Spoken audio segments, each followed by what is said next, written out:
The Galactic Soul, the Honorable Brother, the Revolutionary yourself, Darius Lockhart, and I'm here to tell you to watch Powerbombshells every Sunday at 1 p.m. Eastern on the Fight Game Media YouTube channel. That's right, every Sunday at 1 p.m., and that's on time, every time, because when we stand together, what time is it? That's right, it's nation time.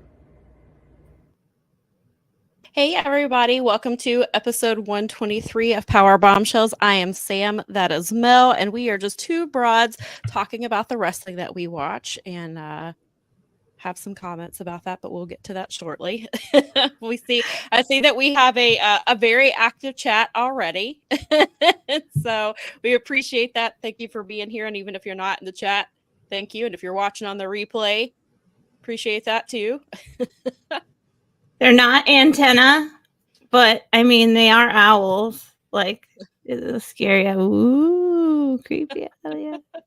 I had to put I'm getting creative with some of my stuff. I love this. Like, this is one of my favorite, like, bandana things that I have. And I was like, I'm going to make this into my hat today. There you go. And then Sam can feel like every once in a while I'll lean forward and she'll see judgy eyes. Like, well, considering some of the things we're going to talk about today, we'll probably need actually judgy eyes are probably the perfect thing for today. Probably works. And then also when you obviously the owls made me think of the New Day Who thing, and then they are like their 10-year anniversary is in like 2 weeks, which is insane. And they're insane. Probably, I don't want to put this in the universe, but other people already have. They're hinting that they're going to break them up. I heard that. I think it's going to happen on the 10-year anniversary, which is very sad because me and Nikki in the very, very beginning of the New Day times, and we'll talk to it. We could probably bring it up again when we get to the 10-year anniversary. When they started at the very beginning and people really didn't like them, Nikki and I were huge. We were already fans of them because like we loved Kofi. We were fans of Xavier when he was Consequences Creed and TNA. Like, we were already huge fans of him. I didn't know much about Big E because I hadn't watched NXT then, but I really liked his personality. And then, like, everybody on Twitter would be hating on it. It was like me, Nikki, and this one other dude that we followed. And we were the only ones, like, always like, hell yeah, they rule. And they finally started, like, when they finally started getting over, we were like, we've been telling you for months. And so I was like, so Nikki and I have been on the New Day train since the very, very beginning when they were like coming out in like the blue. I think they had blue gear. They were doing kind of like the like it was just the very, very early days. Like they weren't anywhere close to what they are now. But we've always been fans of them, and 10 years in the wrestling business as a faction that A is still beloved and B they all like support each other, but they do their own thing too. Like that's a big deal in wrestling. That doesn't happen. Most factions only last a couple years at best. For them to do it for a decade is insane. We have to see Kofi win at WrestleMania 35 versus Daniel Bryan. Right.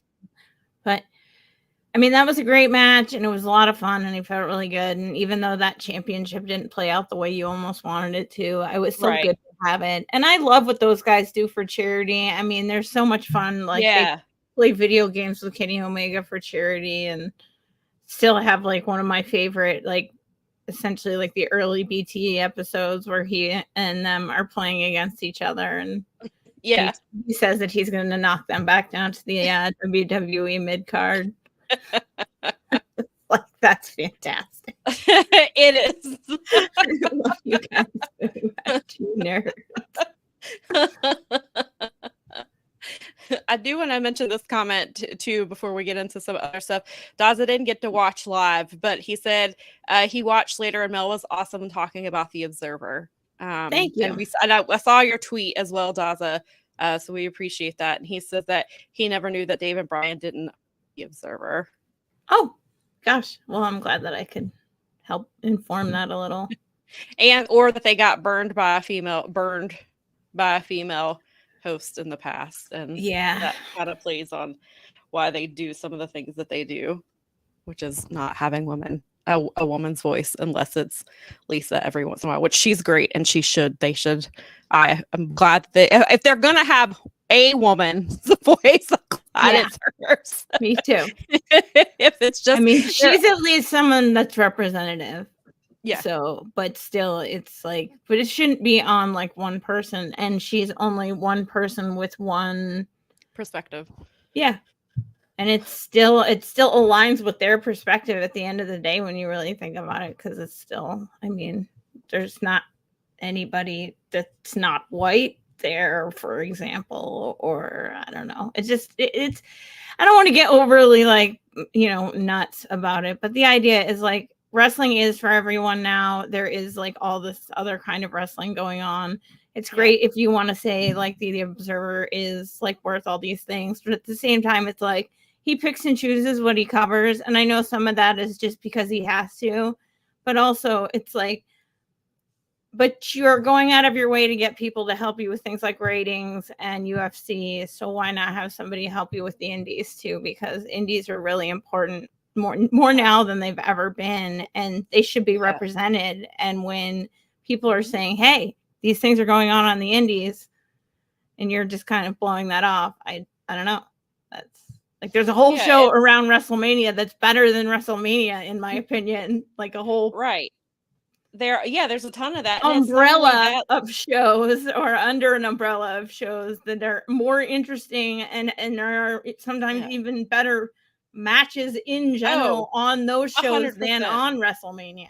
Yeah, I would 100% agree with that. After watching the last few years and seeing the matches that I've seen and the quality of matches and the types of matches I've seen, the last several years have been incredible, and there's a lot of really amazing shit out there, and eventually, not all of them, but some of them eventually end up in these big companies that you cover.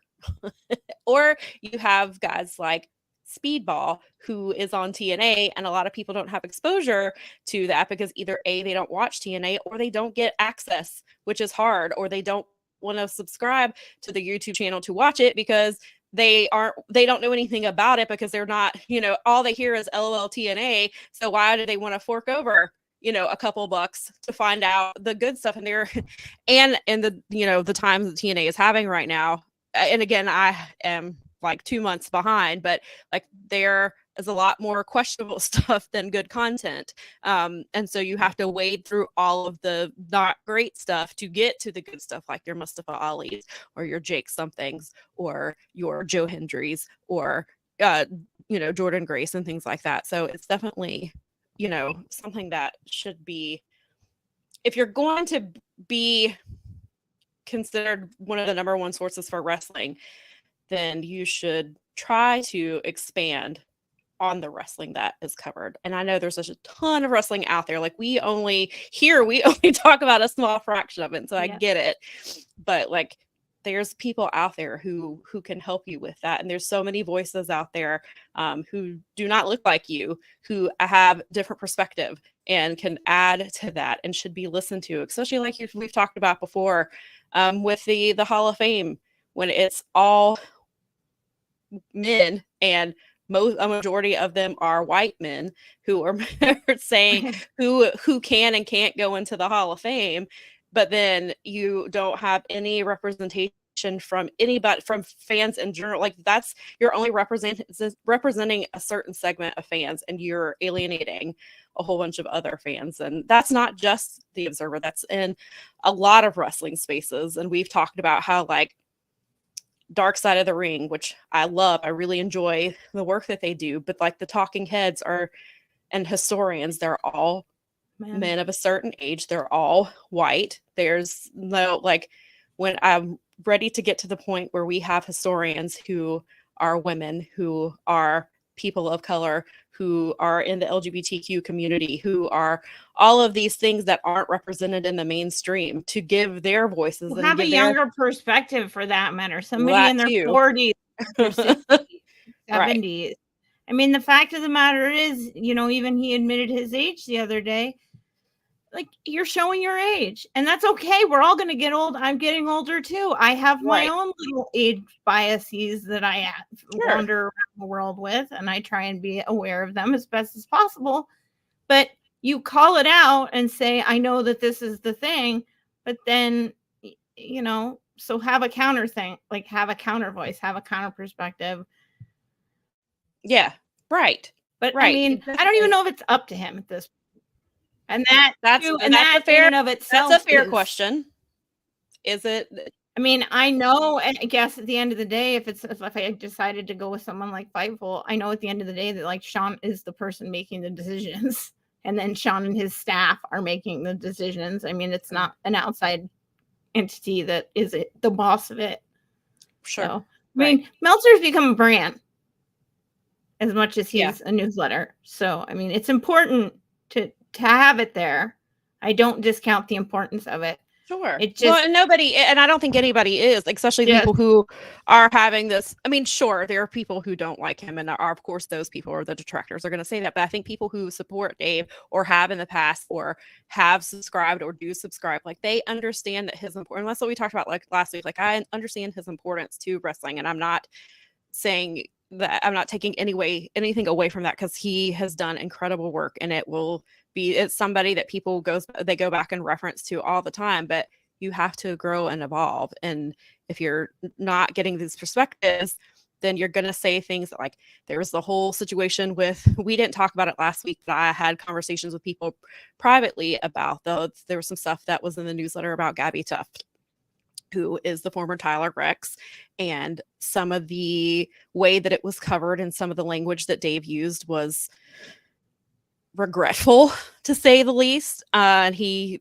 phrased it in some some of it was just, he could have handled it a whole lot better. We'll just put it that way. But I talked to a couple people privately about it because I saw the conversations in a couple of Slack groups that I'm in.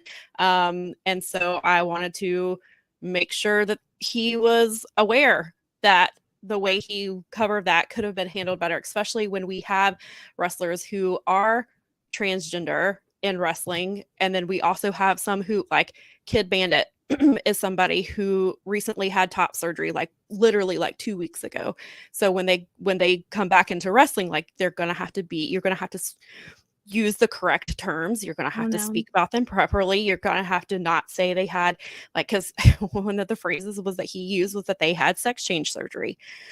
That's a very dated thing to say. And so and of course I am, a straight white woman, so it's not necessarily my place to make these corrections, but I at least wanted to be aware. And it's not, again, like, it's on the one hand, it's not that community's, they are not the ones that have to educate us. Like, we can do that ourselves, but also having those voices come to him and say, you know what, don't say it this way. This is how you should phrase it. This is how you should talk about subjects like this, because the subject is going to keep coming up because wrestling is changing, it's evolving, society is changing and evolving. These are the things that are happening. And so these are things that he's going to have to deal with. And so hopefully that situation has been addressed. I heard that hopefully maybe a correction would be issued. I don't know if it was. I'm not a subscriber. I've never have been. So I'm not sure. There are supposed to be editors, but the extent to which the editors are doing their job is something that I've seen questioned by people that I respect and know. I have as well. So it's not like, I mean, yes, having editors is great, but the again, editors if they have the same bias as you, then that, right. If you have that blind spot, then and they do if too. They're not very good at. I used to be a copy editor back in the day. Like that was in school. I was working on newspapers, and I was largely doing copy editing. That was like my first work study job. So I learned old school editing, right? Like just writing press releases over and over, home to parents and stuff like that.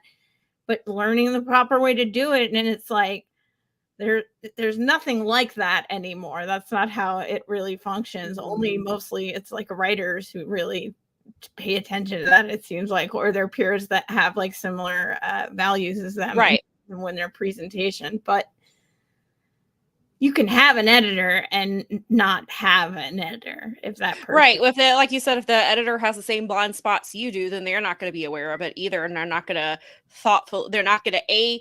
may not even realize what the problem is, or that could potentially be an issue, but they're not going to know how to change it so that it is correct. But and then if it's an editor, it has zero context at all. So right. And then also, if you have access to people who are on the same website as you, then you should utilize them. Or even if they there are people there that they could even have run those by. I mean, there's times when they could have run some of that stuff by at least somebody, a couple of.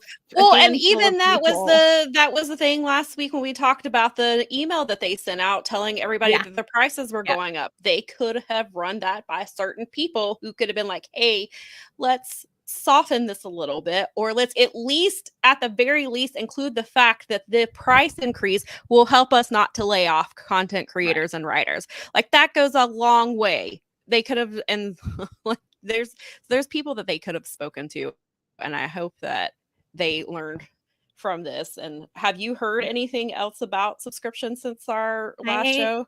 Haven't. But I am going to see it in a month or two, because I want to kind of give it a month or two and then maybe reach out and kind of ask the question and push the contact and be like, yo, since your subscriptions have gone up and everything, you know, how's that looking, and what's the real benefit? I mean, maybe push the issue a little, but I wanted to give it more than, I mean, it's just taking effect this first month, so no one's going to have, they're going to be able to do the deflection of, well, we just raised the prices, so we don't really have. Yeah. But you do it a couple months down the line when people have sort of like not thinking, but so they have some months where you can't be like, well, we don't know because it's so early to say.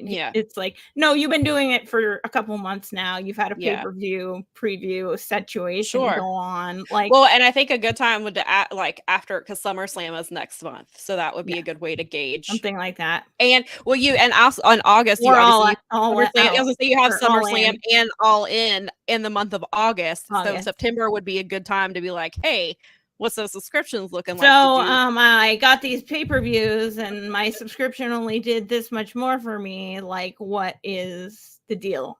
Right. And you can't tell me that you don't have any data up till now, because you've had 2.5 months to work on it. Right. So exactly. Yeah, and there's a couple of comments that I want to mention. That Daza says that he remembers asking why the Observer at least didn't cover Invicta, the all-women's MMA promotion that had a cult following, and I was told it wasn't important. Sounds about right. And Daza also said he gets the impression that those in Dave's circle don't challenge him enough, which is a fair assumption, I think, even if it's incorrect. Based on the information we have, it appears to be that way. Brad says the amount of Stardom coverage is even down over the past couple of years. Dave doesn't talk about even the big shows they have. Then he will review a match and not understand the story behind it. Yeah, I've seen people kind of call it. They're like, well, hey, this is what's been happening, so of course it would lead to this. Like, this used to be Jim and Fumi who did a lot of the Stardom coverage. Unfortunately, they were the ones that, because they even did a show back in 2019. They were the broadcast team for one of the live shows for Stardom back in Madison Square Garden when there were all those shows around there. And those guys on Pacific Rim had not only where they were talking about whatever topic, but part of their show for a long time had become covering. They were the go-to on Stardom. Like, they would get, even today, it's so like kind of, I think, institutionalized with people. Jim, even on Saturday, it still gets a lot of Stardom questions. And it's the same thing that we talk about, where it was like when Stephanie Vaquer came on and it was like, nobody saw her coming. And it's like, lots of people saw her coming, dude. If you would just listen to them. It was the same as ours, where we saw her on Battle of the Valley, when it was her and Momo Kogo and Willow and Mercedes, which was my first exposure to her. Like, even if that was your exposure, that was over a year ago, and she's been talked about constantly since then. Like, I've seen so many people. I mean, I know part of it's probably just my timeline and how it's curated and stuff like that, which I get, but like, people have been talking about her since that show. I mean, obviously people were talking about her before then too, but like, that's when I saw more people beginning to talk to her about her. And maybe that's also because that's when I started to notice her. And then other people were like, hey, did you see this? And like, she's been, and like, we've been, like, I mean, I even asked about her at at the Revolution press conference. I asked, like, we have this relationship with CMLL. Will we see more women and mainly Stephanie. I mean, like, she was the one that I asked about because A, I want to see her, and B, I knew a lot of people, they were asking, like, as soon as the CMLL relationship was announced, everybody was like, I hope that means we get Stephanie. And so people were talking about it then too, and it's, people were talking about her even before, the other night. And then some people, I know that was their first exposure to her was well, Dave was at Battle in the Valley, and so he did see her, but that was his first time talking about her, and he sort of was like, and I was like, no, we had seen her because she had done a Japanese appearance prior to that with some of the Strong Belt stuff, and then we had like, but even it wasn't like, to me it was still like, you watch CMLL, this shouldn't have been some great, like, in Mexican wrestling theoretically, and you cover it, so it shouldn't have been that big of a like throw. And it's I don't know, it's like, it's because there's so much and because there are so many things, it's transitioned to, I mean, back in the day he was the only person covering anything outside of the country at all. Mm-hmm. So it was acceptable to say like, yay, he's covering Canada and Japan and South America, or Mexico at least. Sure. That's cool. But it's a bigger place and bigger whatever. So just like lean into it. It's okay. And you have people around you who can help you.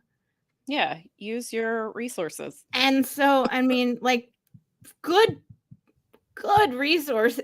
It's like, people on this network, I'm just gonna say it. You know some of the people, and you can talk to them, and they know everything there is to know about some of these things. And you could just go on there and be like, I had a chat with this person I know knows a million things about this thing. And God, Scott Edwards is right there. Just even our Jeremy and Steven, of course. Yeah, I mean, they fill in a lot of the gaps for you and help you out. I watch every single show because I don't have the time to watch the Road 2 shows anymore. So I appreciate A, their dedication, and B, they help me understand things that I've not been keeping up with. Right. Exactly. And I mean, that's sort of like, but it's just that right there is like, so you and I know we can't keep up with that on the most like constant basis, but we like it. So we go to a source that we know is covering it regularly, and we can listen to them, and we can get filled in on it. And and it's pretty easy because most of these people are trying to make hour-long, 90-minute long at the top podcasts because they know people have minimum amounts of time. So Steven is here in the chat, and he said, so nice of you to say, we really appreciate that. No, but it's say true. It because it's true. True. I appreciate the work that you guys do. I was watching I got caught up on most of the show yesterday, and then I had like 12 minutes to go, and so I watched it before we came on air. I finished up the show and was listening to the conversations that they were having. I like getting their perspective on things, and even if I don't necessarily agree with it, like I always like they're the ones watching every single day, and they give us a perspective of like, that we may not see, especially because we are people who watch AEW a lot more than they do, and so they give their perspective of, hey, this is kind of how we see this playing out, which I like having, that side of that thing, and so, but I appreciate that they do incredible work, and I like them.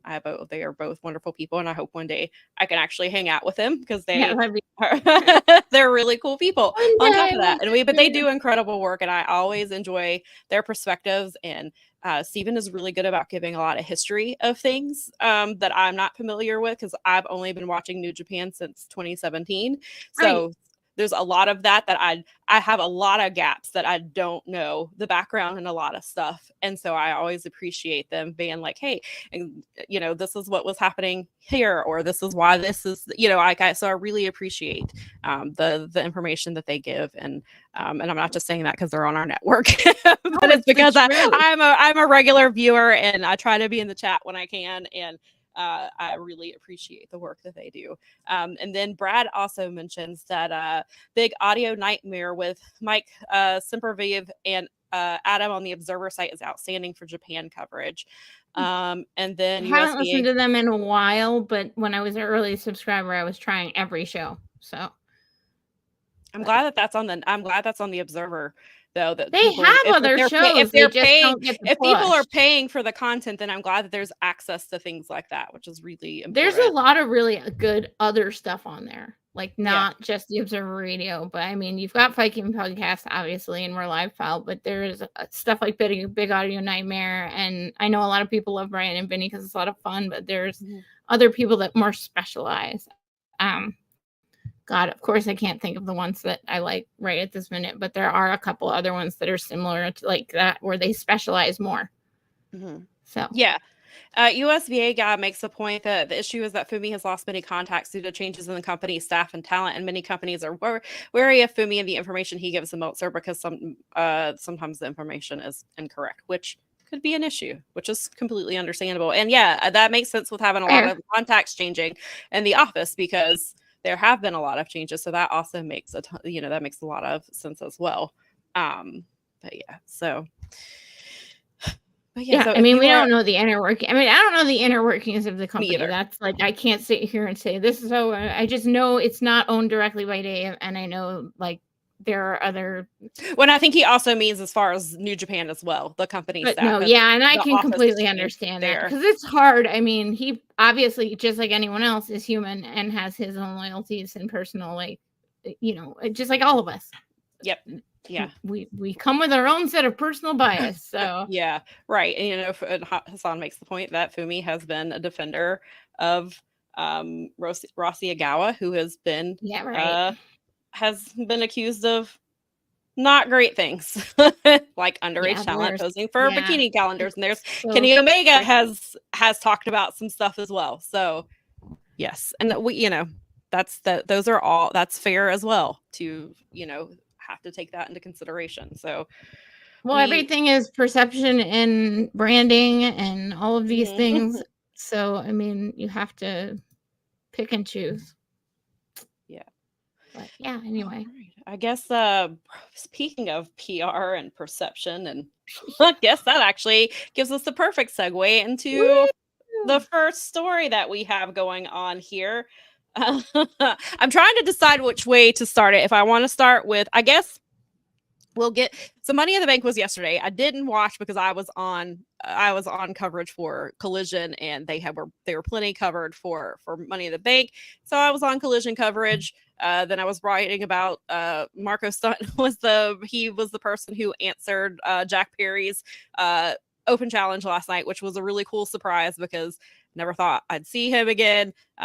Things did not really end well with him. They just kind of, that goes back to the communication issues that several wrestlers have brought up, that they just didn't communicate very well. And it was Christopher Daniels who said, we're not renewing your contract. Didn't come from Tony. And so then he talked about texting Tony. And but that's not the first time we've heard those stories. There's been quite a few people who have said the communication with certain talent's not the greatest. So it was a bit of a surprise. It was in his home state. So I think that's kind of why they did it. And they did, obviously there's a history with Jurassic Express, and they did it right after a segment with the Patriarchy, which has the former Luchasaurus in it. So it was kind of cool. Nikki pointed it out, and she was like, oh, look, they just had the Luchasaurus, and then here comes Marco. And it was fun. The crowd really got into it. And so anyway, I was covering that, and I didn't even think about a press conference, and then started seeing tweets in my timeline, and I was like, oh boy. So we will get to that momentarily, but first it's all related. It's all related. It's all related. So I wanted to talk about this. Had last week not been the Forbidden Door pre-show, I would have talked about it then. But we didn't want to have that conversation with what we were, really there to do. And plus that conversation probably would have been 45 minutes long, in addition to our very long pre-show. Would have been longer than one of Tony's pay-per-views, basically. Right.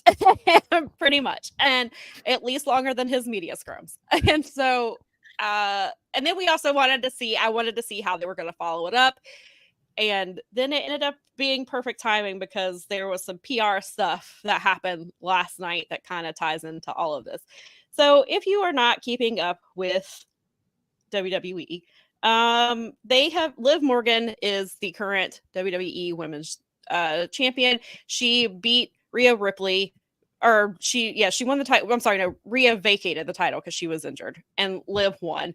So Liv has already been, prior to the injury, she was on the Liv Morgan Revenge Tour, because in storyline, Rhea Ripley injured her, put her out of work for months. And so her entire mission since she's been back is to get revenge on Rhea Ripley. And then Rhea was hurt in real life. So in storyline, Liv Morgan is the reason that she is injured.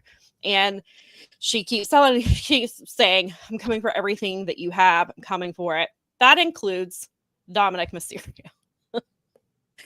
So I get, so that's the guys that they're using. And I get there is some storyline reason why they're doing it. However, they are using it as a way to get away with certain things that, and so they can just be like, oh, it's just the storyline. Liv is trying to take everything from Rhea. She's trying to take Dom. She wants her to be jealous, which, yes, that is her character's entire purpose. Her entire title reign revolves around a man. Attention, nothing in WWE will ever pass the Bechdel test ever, just so you know. So there's been some questionable. Yeah, right. When I first started hearing about it, I just have to interject because when I first started hearing about it, the first thing I was like, when I was listening to them do the rundowns on Observer, because that's where I kind of zone out, like in sports radio, when you're like listening to sports radio and you listen for the sports that you like, and then you skip to you kind of zone out the ones you're not right. Like, right. Yes. I started hearing this crap, and I was like, crap, Sam's watching this. Not only is Sam watching this, thank God I'm but literally the first thing when they were like, she even wants to come for Dom, I went, ew, like this possessing of humans in this like way of any kind, like, is gross. It's so like at least last century, if not 2 or 3 ago. Like, yeah, it's so. I mean, gross. just some things in WWE probably are not going to. But I'm like, all right, it's WWE, right? And I guess they started using it as a vehicle for what you're about to tell people, right? And I was like, yeah. So it started out several weeks ago where like she backed first she actually, even before that, she kissed Dom as the show was going off air. So she kissed him without consent. Oh, lovely. Yeah. So she kissed him without consent. And then the following week, I think it was, they were in the ring and she backs him into a corner and is just like standing uncomfortably close to him. And if this situations were reversed, we would rightfully be calling it out for a man intimidating a woman like that.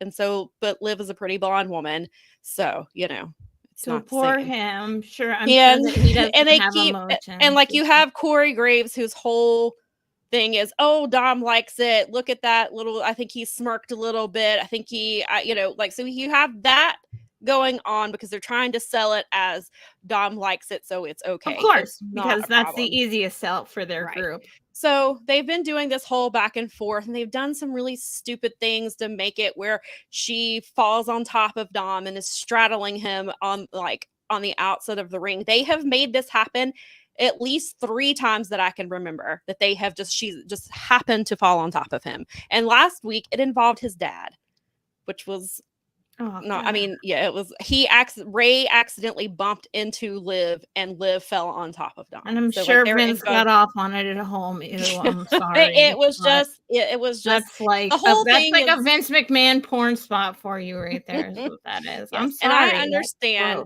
that some people they don't interpret things the way that I do. Like, I know that I understand that I watch wrestling differently than typically, especially from men. And also now with all of this background, I mean, I've always kind of watched it differently, but then now I've covered Vince McMahon and this stuff for almost 3 years now. So like my perspectives on what they're doing, because I can see it playing out. I have a very different view of what is happening. But then two Raw episodes ago, they got really blatant with what they were doing.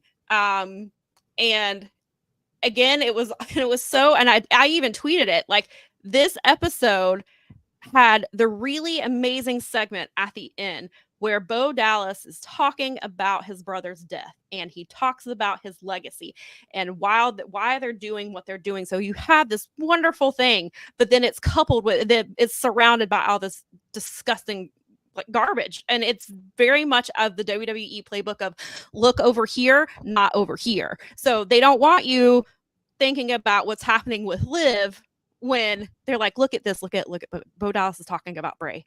Like, pay attention to that.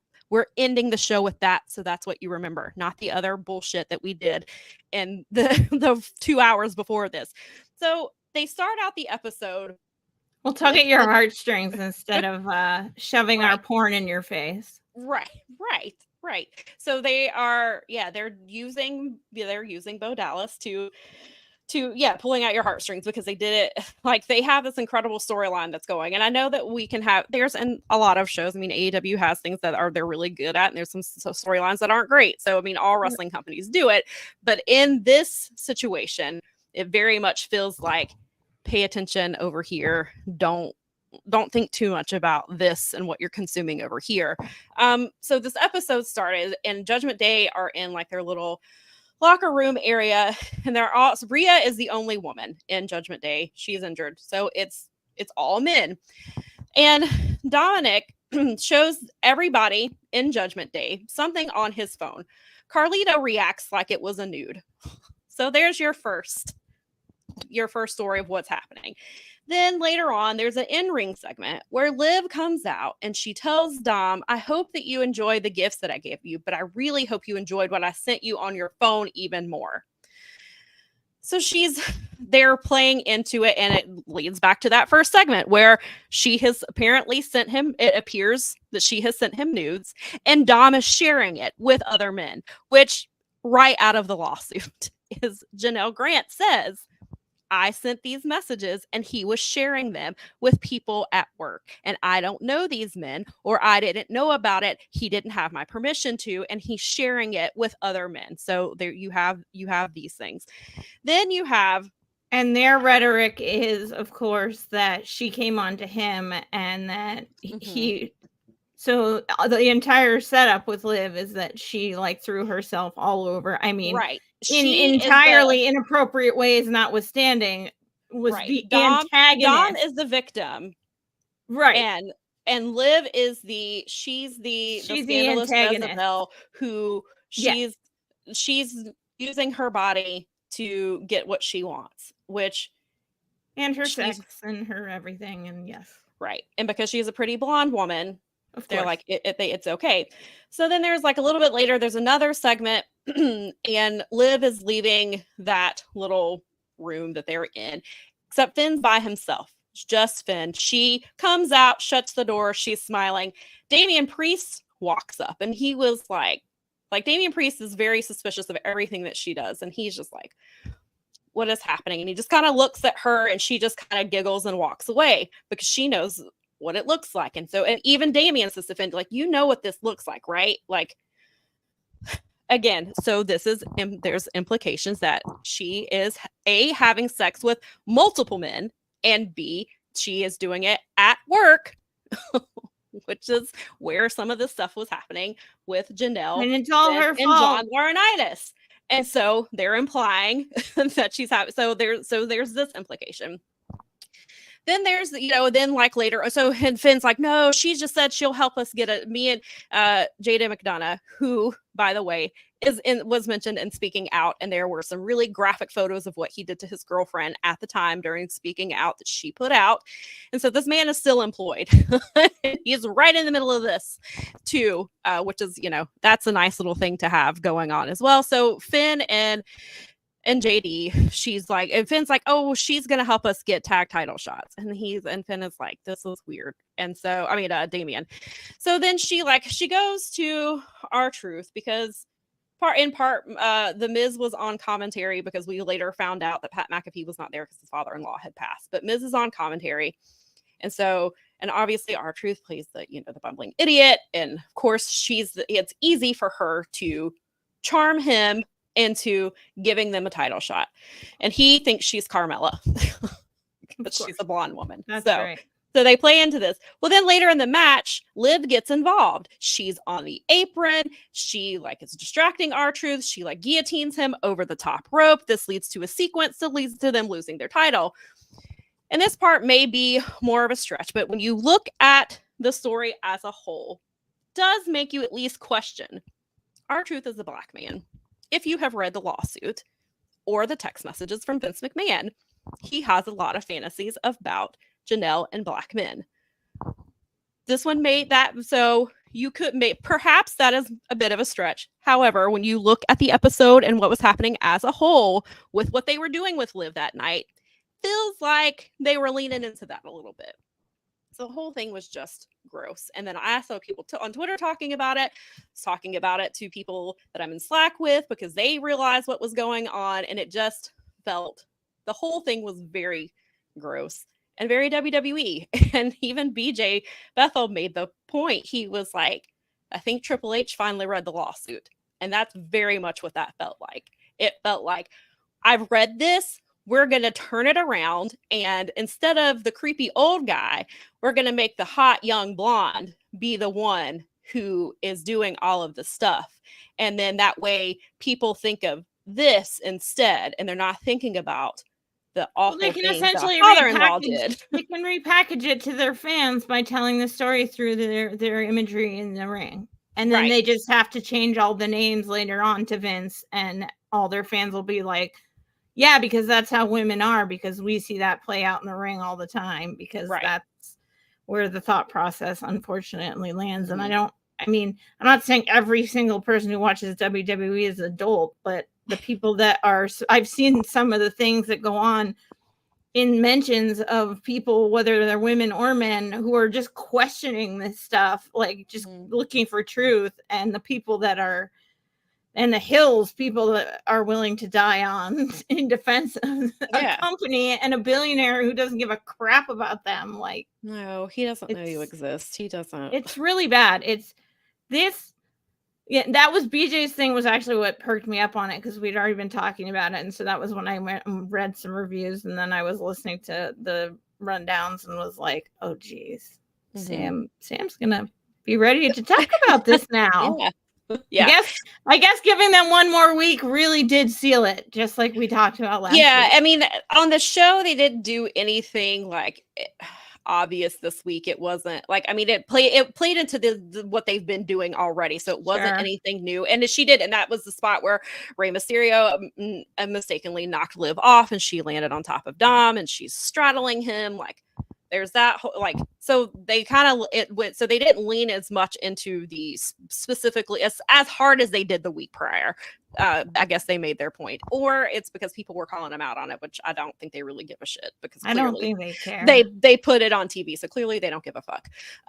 So I think they're committed to their line, and that's it. I don't think they care about. They have their canon of how all of this is going to and should play out, and that's it. That's what they're going to stick to. Yeah. See, Brad even said Triple H didn't read the lawsuit, but he scripted an entire story using what Vince did according to the lawsuit. Guess what? He was either lying or he finally read it. Yeah, exactly. They're both bad. You're either you suck at your job or you're a liar, or both. I mean, both can be true. They certainly can. So last night during the press, actually, before we get to the press conference, if you missed the announcement, John Cena has announced that next year is his final in-ring year with WWE. WrestleMania 41, are we on 41? Think so. I think that's the next one. Yeah, I think that's right. Next WrestleMania, his last WrestleMania. Next Royal Rumble, my last Royal Rumble. Next Elimination Chamber, my final Elimination Chamber. Well, then in the press conference, he kind of evolved it a little bit more, and he was saying that WrestleMania will not be his final. That won't be his retirement match, but it will be his final WrestleMania match. And so he apparently is going to be available 30 to 40 dates next year between January and December. So it sounds like he's going to be back. He's going to be there basically all year long. They're going to, they'll bring him in for certain stuff. It sounds like probably the really big shows maybe the blood money shows. I won't be surprised if he's going to go get some blood money. And especially if he's going to retire, I'm sure the Crown Prince is that's the perfect time. The Crown Prince huge. is going to... Yeah, Crown Prince is going to want John Cena there. So I have a feeling that will probably happen too. So John Cena, apparently they were wrapping up with him and he's like, let's take some more questions.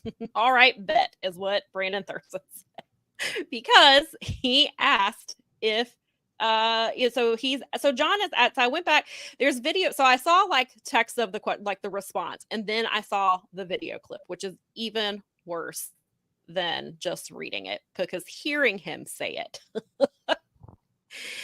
it just makes it way worse. So I went back and I listened to it last night, and then I listened again today so that I could write down John's response. So John is asked how important Vince McMahon is to his career, because he was like, a lot of people can't separate you two because he's so heavily involved in your career. And so how important is he to your career? And have you had a chance to kind of digest what's happened in the last couple of years with Vince? Like, have you been able to kind of digest what that means and what he's done? He immediately just, like, you could tell he was pissed off about the question. And he says, man, I really would like to talk about what's ahead of us. And that's really important. I've been pretty honest about my opinion. If you didn't see it, I'm sure you can go dig it up somewhere. But I want to talk about what's happening now, and that TKO is taking WWE into the future, and he's just putting over, the press of, I think his words were that we're on the precipice of something great or some PR bullshit. But like, it just made him look awful. And so I hope that John Cena, I hope that the next time he's in front of a presser, somebody goes and finds his response and reads it to him, because he said some pretty damning things, and I meant to pull it up myself. We've talked about it at the time that it came out. We read it on here, but he just basically says, well, people do some shitty things, but you just have to love them and love them through it, and kind of it.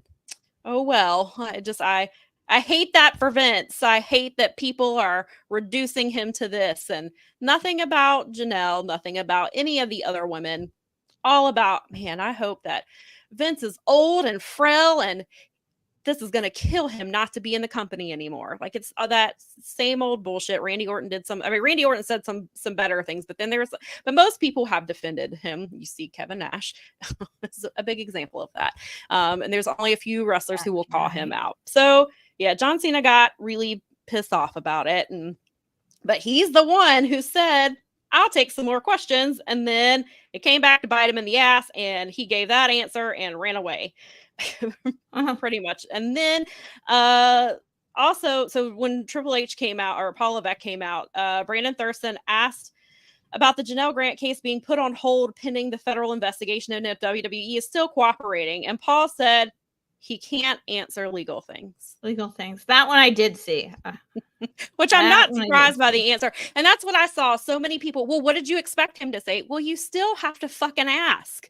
Like, that's literally their job. Like, not you people, a lot of you either say, if you get pissed, they're like, why do you ask all these softball questions? Why do you ask such dumb things? Like, why do you ask about ratings? Or why do you ask when you're coming to this city when you should ask important things? But then the minute a real question is asked, that wasn't the time. Why would you ask him that there? Why would you ask the CCO? He's the creative content officer. He wouldn't know. He's the public face of the company. He is the man's son-in-law. He is married to what was it? His daughter. It was his officer. What she is, number 3. Oh, officer number 3. Corporate officer number 3. Thank you.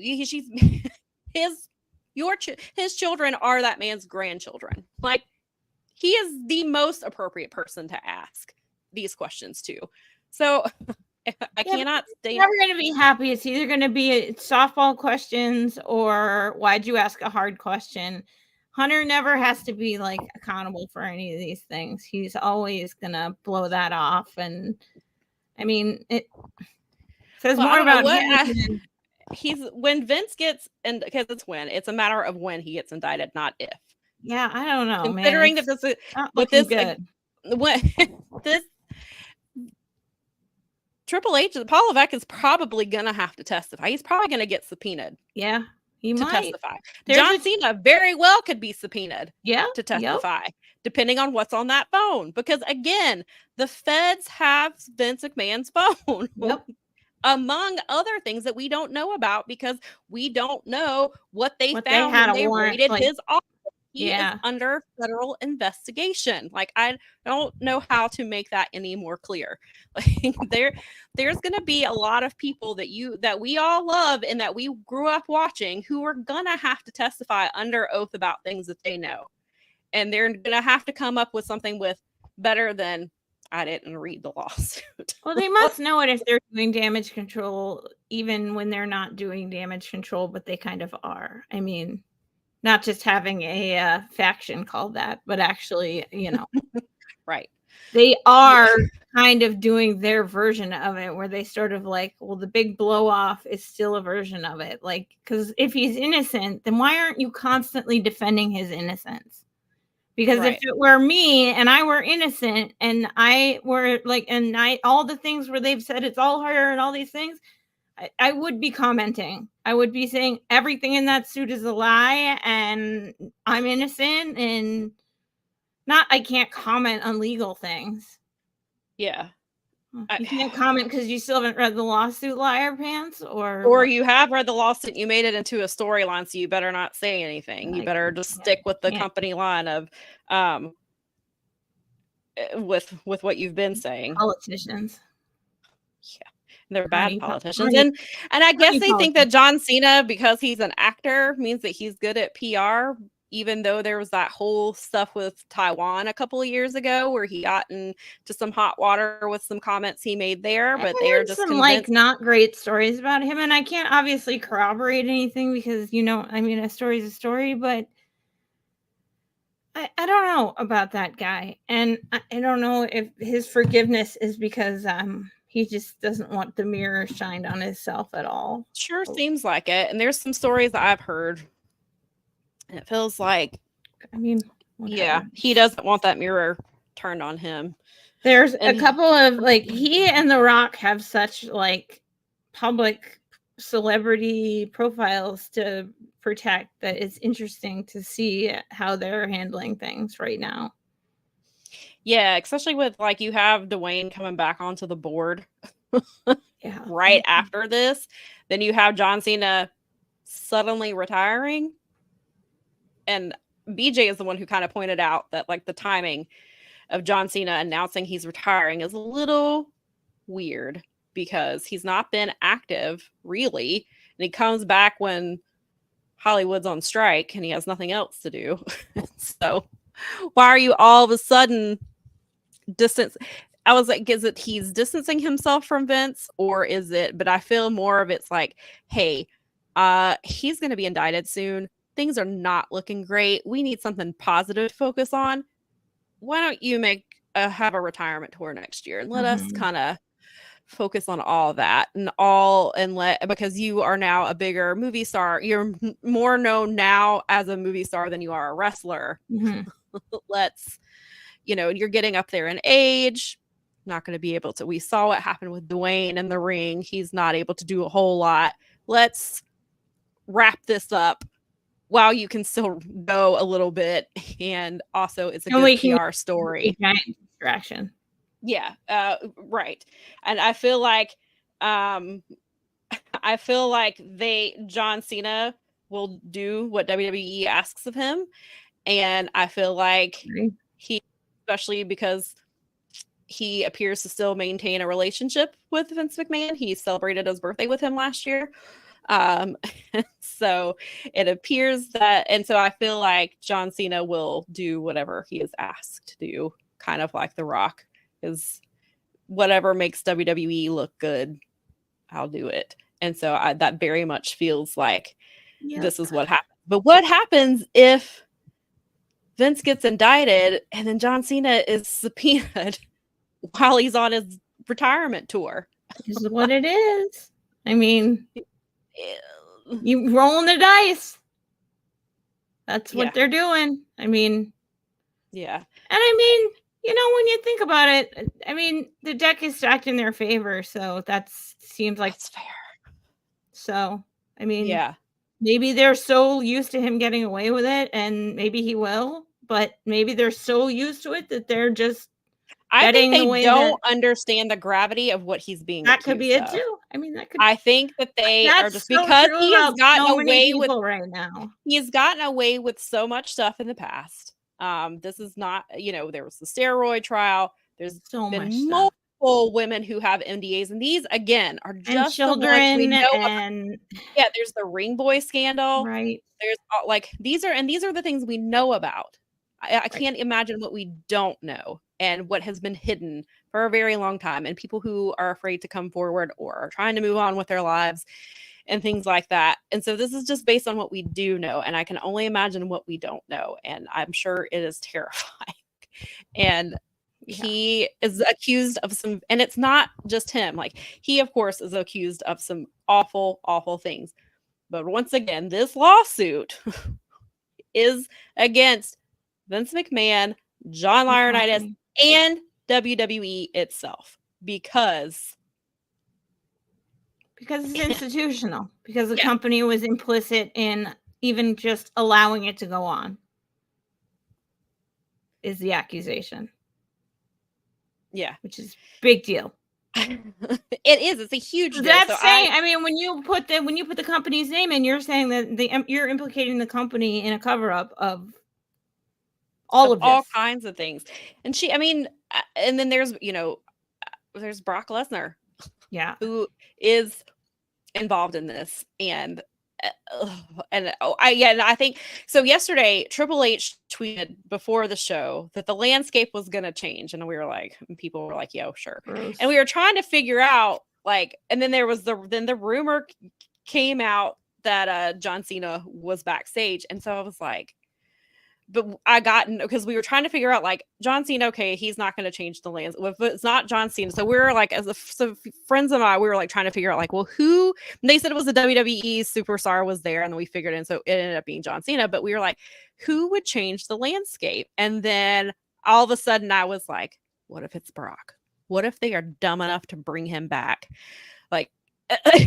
And then I saw a big story coming out, then they know about because I mean, a rational news organization makes a final call to get your confirmation or whatever. What if something's dropping tomorrow and they know it and they're trying to get out ahead of it? That's certainly possible. Or something, or this week, because they're insider enough where they might either you get a reputable journalism source who's going to say, "Hi, I'm calling you for your comment on this story that we're going to run because this is how you run things Wall properly." Street Journal has been doing a lot of really good work with that. They have so there's that, and I mean, so you would have a heads up because a good journalist will call for comment before after July 4th. On top of that, because that's what I was talking to some people because if you would drop something during the holiday, no one would have cared. Right, and how soon? Well, that's what I asked. When they put, or maybe they would have cared too much because they were at home. So Janelle Grant's case is paused because of the DOJ investigation, which seems to mean an indictment is coming. They would have been on vacation later. All weekend. So that's why we were like, does it come? And I actually asked somebody. I said, "Do you think it comes out before July 4th?" And they said they're just guess. They're based off of nothing. Is that it's going to come down during SummerSlam because the original story broke before Royal Rumble. So SummerSlam is a 2-day event. It's in Cleveland this year.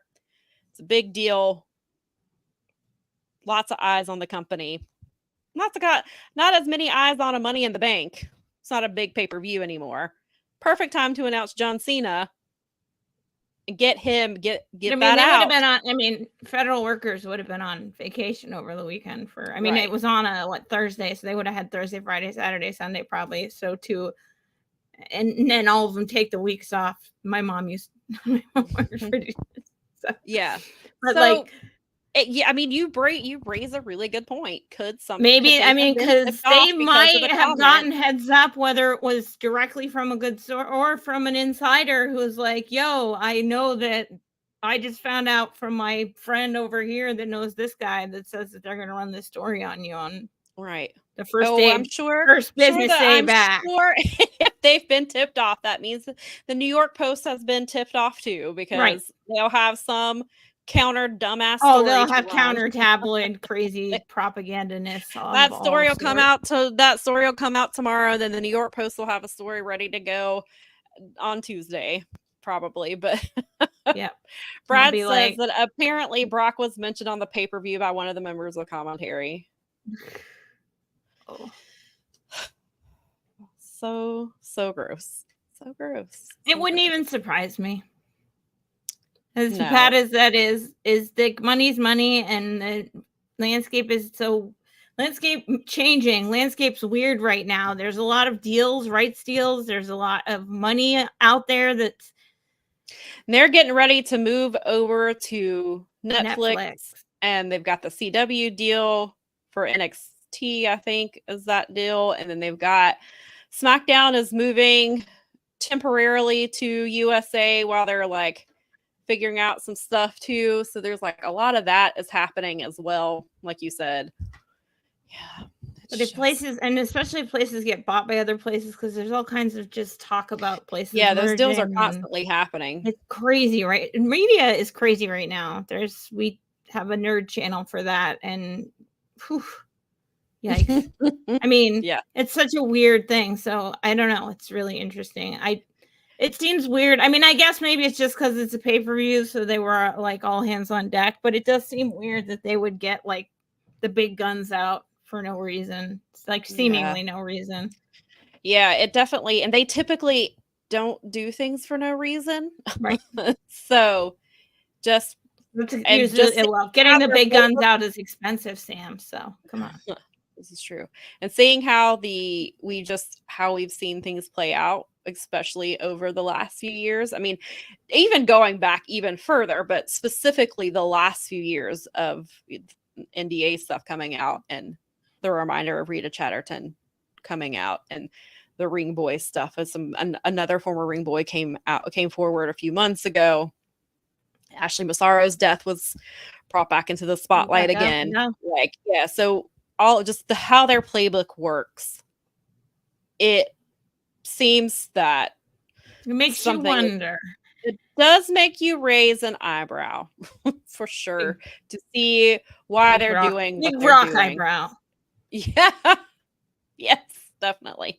And so Daza said, going back to the storyline, or the episode that had multiple references, Daza said, I can imagine one person coming up with the idea, not connecting it to real world events, but can't believe that out of everyone, at least one person didn't, and suggested how it would come across. Oh, that's because they don't care. They know it's PR. I'm sure there are people who thought it was questionable and were just like, this is above my pay grade, and I'm not gonna say anything. But I mean, if you think about the way that the culture's been, you don't just break out of a culture like just because somebody disappears. If the culture has been keep your mouth shut and go with what the boss says. So I mean, I think the perception is pretty obvious when Dave and Brian are saying that they can see what this looks like. It must be pretty obvious. Because even Dave and Brian were like, this seems like dreadfully close to what's going on with her and a way to spin this. And it's like, well, if they're saying it, guys, come on. We just went through all the ways that they miss on this stuff, and they're just calling it out. So, I mean, you kind of have to at least at that point go WTF. Yeah. So it'll be interesting to see how the story plays out, especially because there's rumors that Rhea is coming back sooner than expected, or at least maybe on TV, whether she's wrestling or not. So yeah, kind of like they're doing with and then some people think that maybe Finn and Finn and Damian are in on it, and they're gonna like that. There's some thoughts is that maybe like Finn and Damian are actually in on it to help Liv, and then when Rhea comes back, it's going to be like them versus Rhea and Dom and I guess Carlito or whatever. Like, so which I guess I could see it playing out that way too. But like it'll be interesting how much changes once Rhea gets back, and then they can be like, oh, see, this is what we were doing. It had nothing to do with playing out the fucking loss, or at least taking some some liberties with the lawsuit and making it under the guise of Liv just wanted to take everything Rhea has, and that includes her man, and she's just saying some very specific tactics to do so. Sure. And then then you've got how is this going to play out with John Cena's retirement year, and when the indictment comes down, and how they handle all of this. And there were rumors a couple months ago that Nick Khan was trying to sell his shares and was trying to get out soon, because he's the only corporate officer left. The other three are gone. They've been on the market, I think, for quite a bit. So and I think he's got them out there. So and and people are like, oh, it could be because of this. Sure, but given the landscape of everything that is happening, does make you raise a rock eyebrow, especially because he's friends with. He's very good friends with The Rock. Yeah. He's known him for. Well, and they want to salvage their reputations out of this. They don't want to get caught in the crossfire. Well, and somebody pointed out at the time that Vince hired the PR firm that worked with Harvey Weinstein, that Nick Khan, because of his background in Hollywood and the agencies he worked with, some of those women he worked with were sent to Harvey Weinstein. And so there is that tie to all of it as well. So maybe Nick Khan's like, you know what? This is not looking like a great place for me anymore, because I might get caught in the crosshairs, or some things that I know I might get subpoenaed. Yeah, right. He definitely doesn't want to lose everything that he's built at this point, because it's a lot. Yeah, Brad said, oh, two guys using a woman to sexually manipulate their teammate actually sounds even more gross. So gross that it sounds just like something WWE would do. Yes, true. You are correct. Yeah, so that's what's going on over in WWE. Besides the really awesome Wyatt Six stuff, and DIY won their tag team titles, and I missed it because I went to the Title Belt Pro show, and so that's why I was like, the one show I was not covering is the show that Johnny Gargano and Tommaso won the tag team titles. So I did find out it's the main event, so I think I'm just going to go back and watch it on demand. I was going to say you could just watch it, and you were supporting independent wrestling, so I think you actually won. It was the hottest day of the year so far. It was probably, they said the heat index was 101. I bet it felt like 110 in that building. It's in an old Ford factory. There's no air conditioning. I mean, they had all the giant doors open, and one fan was on. The fan near us was not on, and we stood back at the table, so we weren't like on top of everybody, that was the smarter idea. But then Nikki started to feel nauseous, and so we went outside to get fresh air. And they have the place that it was at, they have swings, like individual swings, and so we sat on some swings, and we couldn't see the ring, but we could hear what was happening. We really wanted to go back in for the main, because TJ Boss, we have not seen him. He used to wrestle in PWX a lot, and then we haven't seen him in a couple of years. But Nikki was just like, might get sick, so we stayed outside. But it was rough. But what we saw, the show was awesome, and I love the title belt people, and they brought in Savannah Evans. Finally got to come in. She obviously is a TNA knockout and was in PWX for years, and so it was nice to see her get involved. And just I really like what Title Belt does, and so hopefully next time it won't be so hot. But if they're running every other month like they were, the next show will be in September, which will still be warm here, because it stays warm here till about October now. So we'll see. But so I was like, I love supporting the independent wrestling. And I didn't think to, I saw, and I don't know, it didn't click. I saw Johnny Gargano tweet last time we were in Toronto, we won the tag team titles in NXT. Did not click. Hey, you should record this to go back and watch later. And so I was like, well, thank goodness I could watch it on demand. And I was talking to my editor last night, and he was like, yeah, it was the main event. And I was like, all right, well then I will just skip straight to the main event. And straight to the main. Yes, straight to the main. But yeah, so we shall see. Tomorrow is is Raw, which is where Liv Morgan is at. So we'll see how this continues to play out, and I'm sure I will report back with something at some point. Nikki said she didn't want to embarrass herself by barfing in front of everyone. You know what? You got to be careful with that heat stuff because you get heat stroke. That's rough. not. Don't and mess like around. We were drinking, like we tried to stay hydrated going into it, and then there's not. Yeah, but at some point there's not enough water. Speaking of the Rock, their Zoa energy drink was giving out free samples, and there's a big cardboard cutout of the Rock, and I was planning to go back and get a picture of it, and I forgot, and I can't remember now what the little tagline was. And so I don't know if he's just the spokesperson for it. I don't think it's his. Like, obviously he has. I think it is. Is the energy drink? I think it is. I think it's the Rock's actual. Maybe it is his actual energy I've drink. Seen ads for it on something. I had the orange one, and it's actually very good. I don't know if I was like, I can't testify if it gave me energy because you can't have energy in that type of weather. Right. Yeah. In that type of weather, you can't have energy, and it maybe it helped replace some electrolytes I was losing. It's just stifling from being in that heat, but it tasted good, so I'll at least give him that. There you go. I'm not a person who drinks energy drinks anyway, because the couple times I have, it has not, either I didn't like it or it made me feel weird, and so I stay away from them. But because they were free and it felt like it was 100 degrees outside, I was like, sure, I'll try one. So I can't tell you if the benefits that they claim, I can't tell you if any of those are true because I don't know, but I can tell you that the orange one is good, and it didn't taste, and it wasn't nasty. Because I was a little concerned. I was like, this is an energy drink. This shit might be gross, but I'm trying to stay hydrated. But Nikki, and then Nikki got a bottle of water. Well, we were there too, so we at least had that. But yeah, we had to go get some fresh air and by that point the sun had set and the wind was blowing, so it felt way better outside. Yeah. So we were like, we're just gonna sit on the swings and we will listen to what is happening. And we could hear Boss was yelling because he has a very loud voice that projects, and so we could hear him. So, Nikki said Nikki had to go to the bathroom, and she said the bathroom was horrendous, and she said that she thinks that kicked off her nausea. She told me that it smelled. I think she told me it smelled like 10 fish tanks.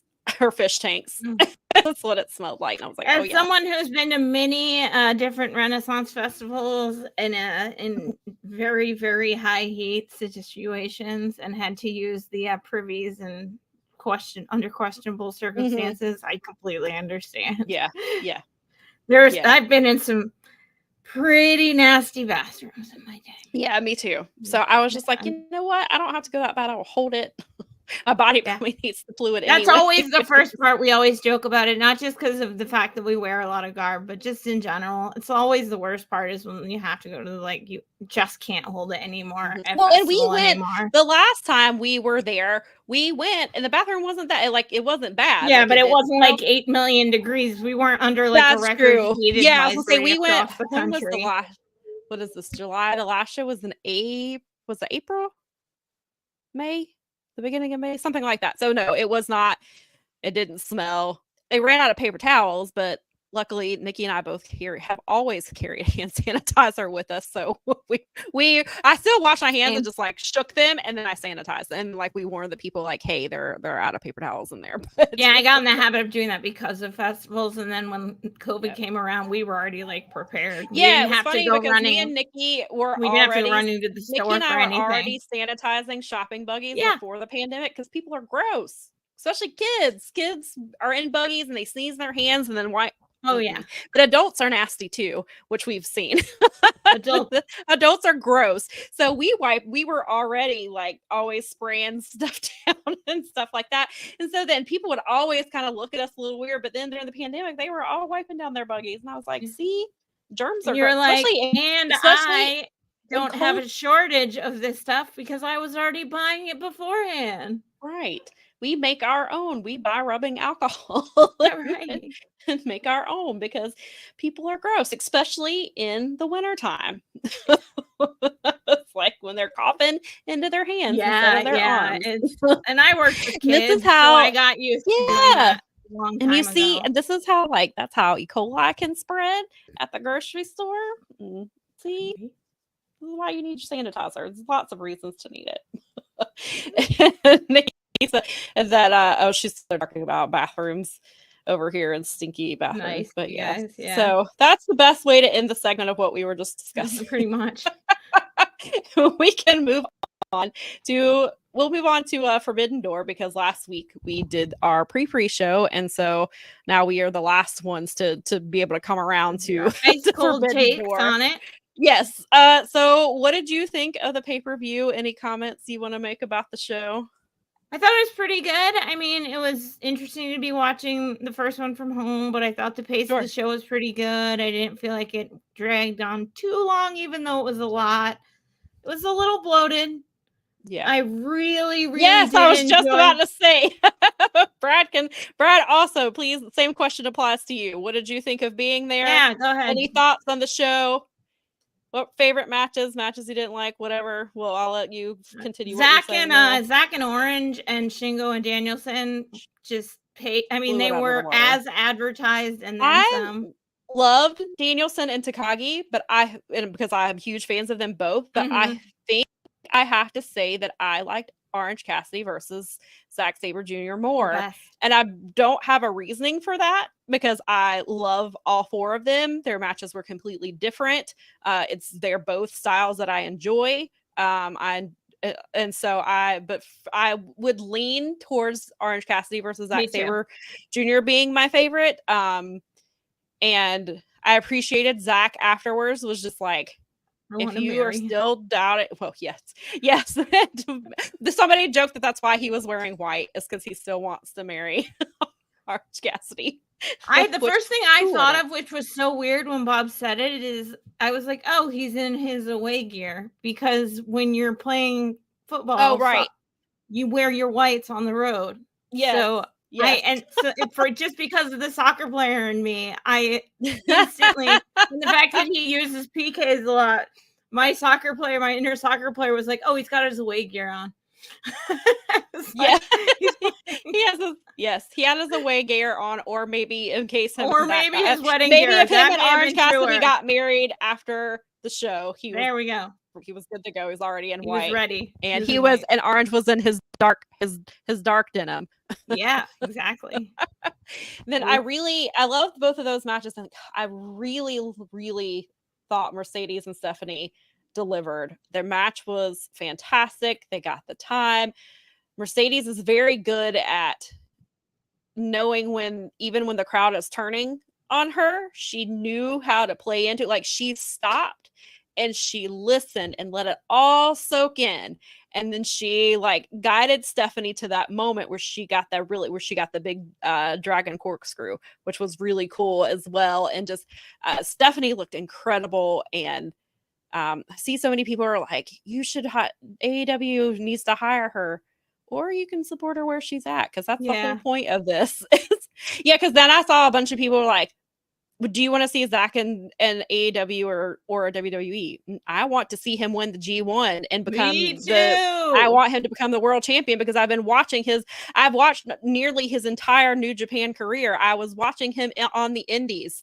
I want he needs to be IWGP heavyweight champion. He's lived in Japan more than he's lived anywhere else, and he used to have a place in New York. I don't know, I think around the pandemic, I think he might have moved for good to he lived in Japan during the pandemic, and he's there all the time, and so I was just like, I know, I would rather see Zach be I want him to be of New Japan. Yeah, I want him to win the IWGP heavyweight championship. That's who we are.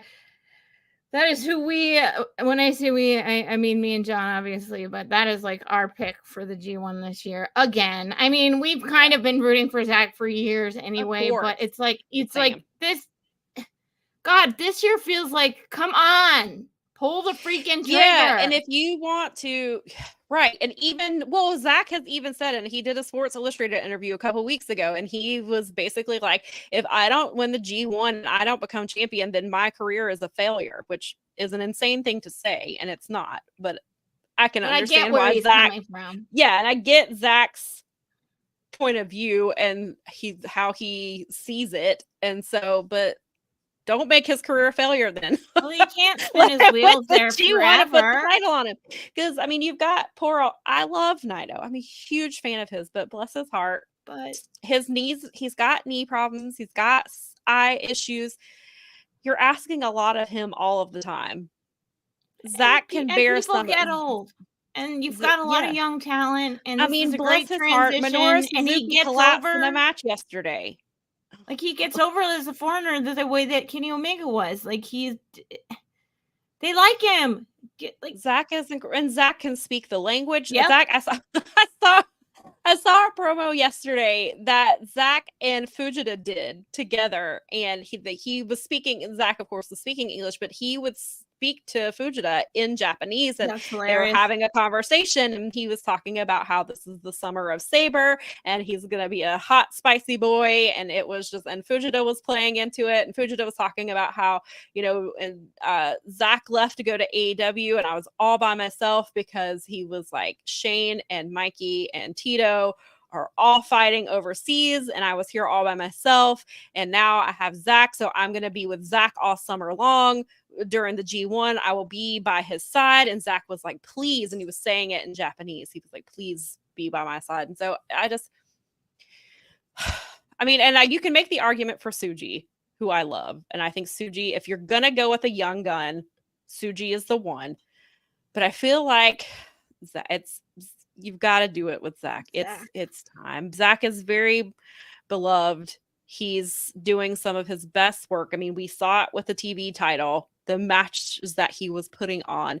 He clearly loves the company. He puts the company before everything, it seems like. And I just feel like well, you're just going to lose him if you don't. I mean, and I don't want to, like, you can have, it's okay to put a big title on a technical wrestler. Like, it's okay. Yeah. It's not going to take anything away from the belt. Put it on Zach. I don't see why you wouldn't. He's incredible. He's great. And he does so much. Like, people forget that he can cut promos, and I mean, how fun he's been. We were invoking George Michael this week, so. Right. We have the George Michael stuff we talked about last week, and there's the Prince stuff, and then he's having, like, he had the great feud with Jeff Cobb. They had a really good feud. He put over a lot of the, like, even though he was beating these younger guys, he was putting them over, and he's working in these 15-minute time constraints on top of that. Like, I just have all good things to say about him. Like, there's to me, there are no negatives with. Nope. Especially when the fans everywhere love him, not just the Western fans. Like, the Japanese fans seem to love him as well. And so I would really would like to see him as champion. It's time. I'm going to go to some of Brad's comments about being there, and then we have some other stuff, some other comments. Brad said, he said that they had such a great time. He said he actually started to cry when Tam won and her theme started to play. I've wanted that moment so much. That's awesome. I'm glad that she got it and that you and Kathy were there for it. Me too. Because I know it was a really great match. I really enjoyed that match. Yeah, it was good. It was really good. And I hope we get to see more of them. Tony claims that we're gonna do more, that they're gonna do more stuff with Stardom, and I hope that means that we get them again and get to see them more.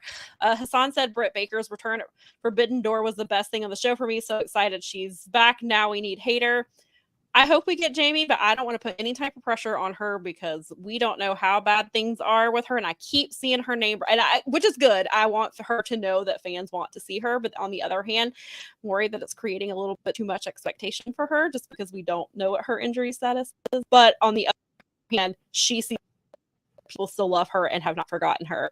So hopefully, if she is healthy and can wrestle without injuring herself or risking her back, then absolutely, I would love to see her back. And we will get to Britt Baker's promo from Wednesday. We'll talk about that too.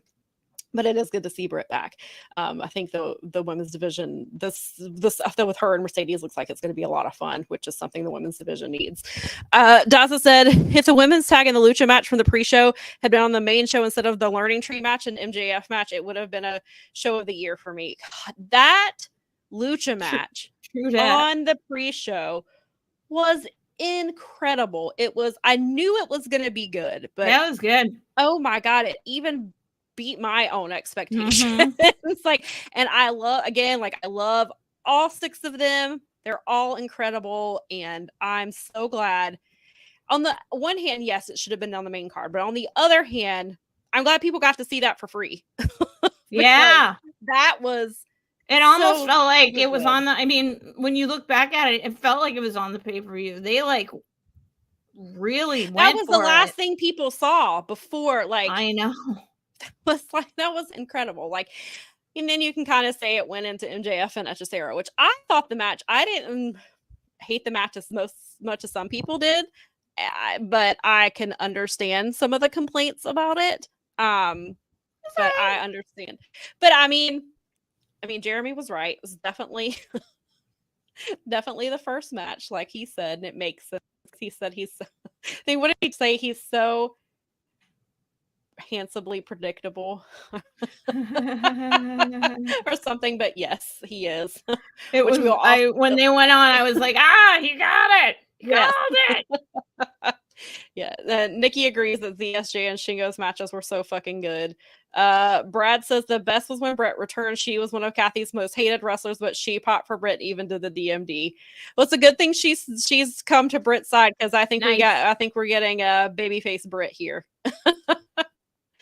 I think so. Nikki agrees about ZSJ. Brad says Chris Jericho was so over. Everyone was doing the high guys to him, but not in an ironic way.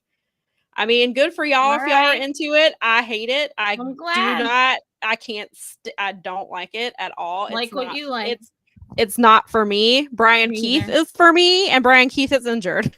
Speaking of Brian Keith, because of his injury, he had to vacate the DPW National Championship, and there's a match today. And he held that title for, but then he's not injured because that was a lie, right? No, he's legitimately injured. Oh, okay. He dropped. Yeah, I'm pretty sure. That he ended up canceling those was actually because they were lying about the injury, and I mean, maybe so, but there's a match today to name a new champion. So okay, well, there you go. Like I assume, unless it was but yeah, he dropped the title. They had him vacate last week after like 393 days or something, and today they're having a 3-way match between Adam Priest, Kevin Blackwood, and BK Westbrook to crown the new national champions. I mean, maybe it's possible that they lied about it for storyline and he's just not going to be able to fulfill dates, so they just went ahead and stripped him. But it appears not to be storyline, but maybe it is. Maybe I heard for some reason. But maybe it is, and they just, maybe he's not going to be able, because he's going to be busy with AEW. Maybe they're like, he's not going to be able to defend his title. Let's just do a new champion, and it plays into story. So that's possible too. So maybe it is. But from my understanding, it was legit, but maybe it isn't. Maybe it is all storyline. Maybe I just misheard that too. I mean, I could be wrong. Yes, me too. Brad said that he hated the crowd chanting F the Celtics and the Red Sox because it did take away from an amazing women's title match. It really did. But it's Boston and New York. What are you going to do? Yeah. There's always that that contingent can't help themselves.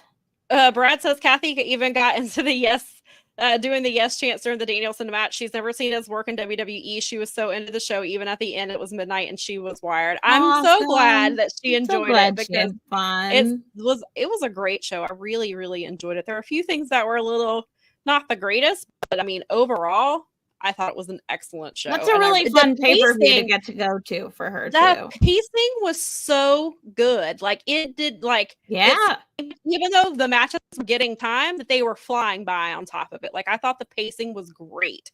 For as many matches as there were, I thought it was going to feel more sloggy, and it didn't. Me too. I do wish the TNT match and the Jericho match had been swapped, because Miley really needed to go to the bathroom, and we made her wait to the Jericho match, and so sorry, honey. We wish those had been switched. Dawson said he could have done without the Moxley match. It did not deliver in the way that I thought it would, but I think there are reasons for that, and I think that as Steven and Jerry mentioned, that maybe Naito is more hurt than he is letting on, and it is affecting his work, understandably so. And then some people try to blame Mox, which that's your prerogative if you want to blame him for that match. I don't think that's a fair assessment at all. I would disagree, but if you know you were I able think to in make the end your of the own... day, it was anticlimactic too, because I don't think there was a person in the entire, like, anyone that was in on anything that thought for 1 second that wasn't going back to Japan with Naito. So it right. Well, and I guess that, but no matter, I mean, that, they could have had the greatest match on the planet. It might have helped. Jack, I think at the end, the only other thing was Jack Perry was obviously he was going to win the TNT championship, but at least it was more exciting. And there was that split second where they looked like they were going to put it on Takeshita and let Takeshita go to the G1 with the TNT championship. But yeah, Naito, those were the two most obvious wins. Looking at that card, but I get it. I wanted more from that match. I had hoped it would, because I am a huge fan. The Perry match was better than the... Yeah, the kid. That's in my opinion. That ladder match was great. Like, I loved it. I mean, it just was, because I think you're right. I think both Tana and Naito, like, guys, like, they have had spectacular careers, but especially Naito and the style that he's worked the whole time and the FU attitude, like, it's catching up with him now. It's done caught up. Well, I mean, you can look at Ibushi. Ibushi's style has caught up with him. And they were like wrestling each other to the death basically all the time for all those years. So yeah, well, and that's something that Nikki and I talked about with Ospreay. Is Ospreay is so used to the Japan schedule and the type of matches that he has to have that he doesn't seem to know how to hold back and maybe ease into things. And I appreciate the match quality he gives us, but I'm worried about long-term being on American television. I think they're going to have to start spacing out his slowing him down matches, and they're going to have to slow him down, because reel him in, as it were. Because he's always worked, I don't want to say recklessly, but earlier in his career, he was reckless. Like, he tightened it up a lot, and he has. He had to, because of the neck injury. But I think you're right about because of the hard-hitting style and the pace of Japanese wrestling, and how when they go on tour, they're just go. Whereas this is week to week, and you do have to, like, pace yourself in a different way. I think that there is going to have to be an element of reeling him in and teaching him to pace himself a little. You don't want to take anything. Otherwise, he's going to burn out before you get the right. I was going to say, you don't want to take away anything that's going to, from his matches, what makes him special, what makes him do what he does, and is operating at a high level and has been for a while now. But he wasn't on weekly television, and he wasn't doing, and like with the Road 2 show, he was in tag matches and trios matches and things like that. So he could dial it down a little bit. But now you're out here where he's just having, and he doesn't know how to. And that's not to say that you shouldn't have good TV matches, because you should. Like, I want great matches, but I am concerned Kenny Omega because of the level TV that matches. He puts into it. What was that? Kenny Omega has great TV matches, and he's a hard worker, and he always brings it, like, to the max. But he seems to have found a balance, other than being hurt quite a bit. He seems to have found a balance for, like, weekly television a little bit better. Yeah. I just think, I mean, obviously you can't plan for diverticulitis. Sure. That one was an outlier. Yeah, they're just gonna have to find a balance of keeping Ospreay doing what he does, and because, like, you're not gonna be able to take that out of him. That's just his style. But you're gonna have to slow him down. I think you can tamp it. I think, like, if you with the right coaching and stuff, you can always take a player from the level and put them into a new level that works for them. Yeah, you find a good compromise. It might take some time to figure it out, especially because we're heading into Wembley, which is going to be huge for him again. And depending, it feels like they're leading to MJF versus Will Ospreay at Wembley. Seems to be the direction that we're going, which makes sense. but MJF works a different style. And I think MJF may be able to slow him down a little bit. Maybe. Like they can. MJF is we talked about MJF is a very good wrestler when he gives a shit. Yeah, he can do it, and he's gonna want to be his best against Will Ospreay. But I think he's gonna perhaps he can slow him down. But then on the other hand, maybe he wants to meet Ospreay because Ospreay is gonna be amped as hell being in Wembley. So then maybe MJF is gonna kind of try to match that, which could happen as well. So it'll be interesting. Apparently I am wrong about clearly did not pay attention to the segment with the beatdown. Oh no, you know what? I was doing something else. I mean, I was in the room, but I was not focusing on it. So I didn't even see that Brian Keith's arm was out of the sling. And apparently it was kayfabe. So then that makes me wonder if, okay, perhaps he's not going to be able to wrestle for DPW as much. So they went ahead and just been like, we'll play into your injury, crown a new champion, and now you don't have to worry about not being able to defend your title and just come when you can or whatever. So maybe that would make sense. So maybe that's what we're doing. Okay. With that. I feel a little better. I was like, am I crazy? I love babyface, but no, apparently I just completely missed it. Okay. And I missed that segment. I did see the segment of them, but I don't remember. I tend to lean on you for these things because sometimes I'm sorry. Sure. Well, I led you astray. It's for sure that they stripped him of the title last week. It happens so rarely, Sam. You're allowed to be human. I know for sure they're crowning a new champion today. I do know that. So sure. I guess, but maybe that is why. It's nice of the other promotions to go along with the work though. Because they're gonna, because then you have Athena who has this injury and she's like, I'm gonna be out of gear, and everybody's like, what? And then Prestige is like, she's wrestling Masha on July 12th for free on YouTube. Like, they've promoted her match the entire time she's been injured, because the injury is legitimate as far as she was legitimately injured in the match with Viva Van, but we never have known the severity of it. And she posts pictures. She's at Super Mario World. She's in a boot. So that part I think is legitimate. She's had a cane a couple of times. But then she was saying, first she said she was going to be out 3 to 4 months. And now 2 weeks ago, she said she's going to be out a year. And we were like, what? And they're setting up this stuff, and she's going to be doing but right now, they've announced the match already. She's supposed to be wrestling Queen Aminata at Death Before Dishonor. And she was like, no, I'm not. I'm injured for a year. I'm not. This match isn't happening. And so that's kind of what they're doing with it. So I think my guess is she's in the process of healing, should be fine by the time we get to Death Before Dishonor. Hopefully she's fine by this Friday to have her match with Masha. That they've been promoting the hell out of for a month. They're not going along with her injury, and they're like, fuck this is our match.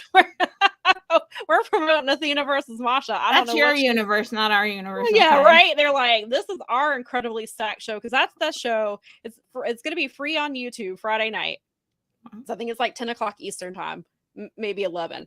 But it has Amazing Red versus Blackheart Leo Rush, which will be incredible. And then there's this Chris Sabin versus Alex Shelley is on this card. There's a really good scramble match. I think Mike Santana is on this card too. I want to say, I could be wrong.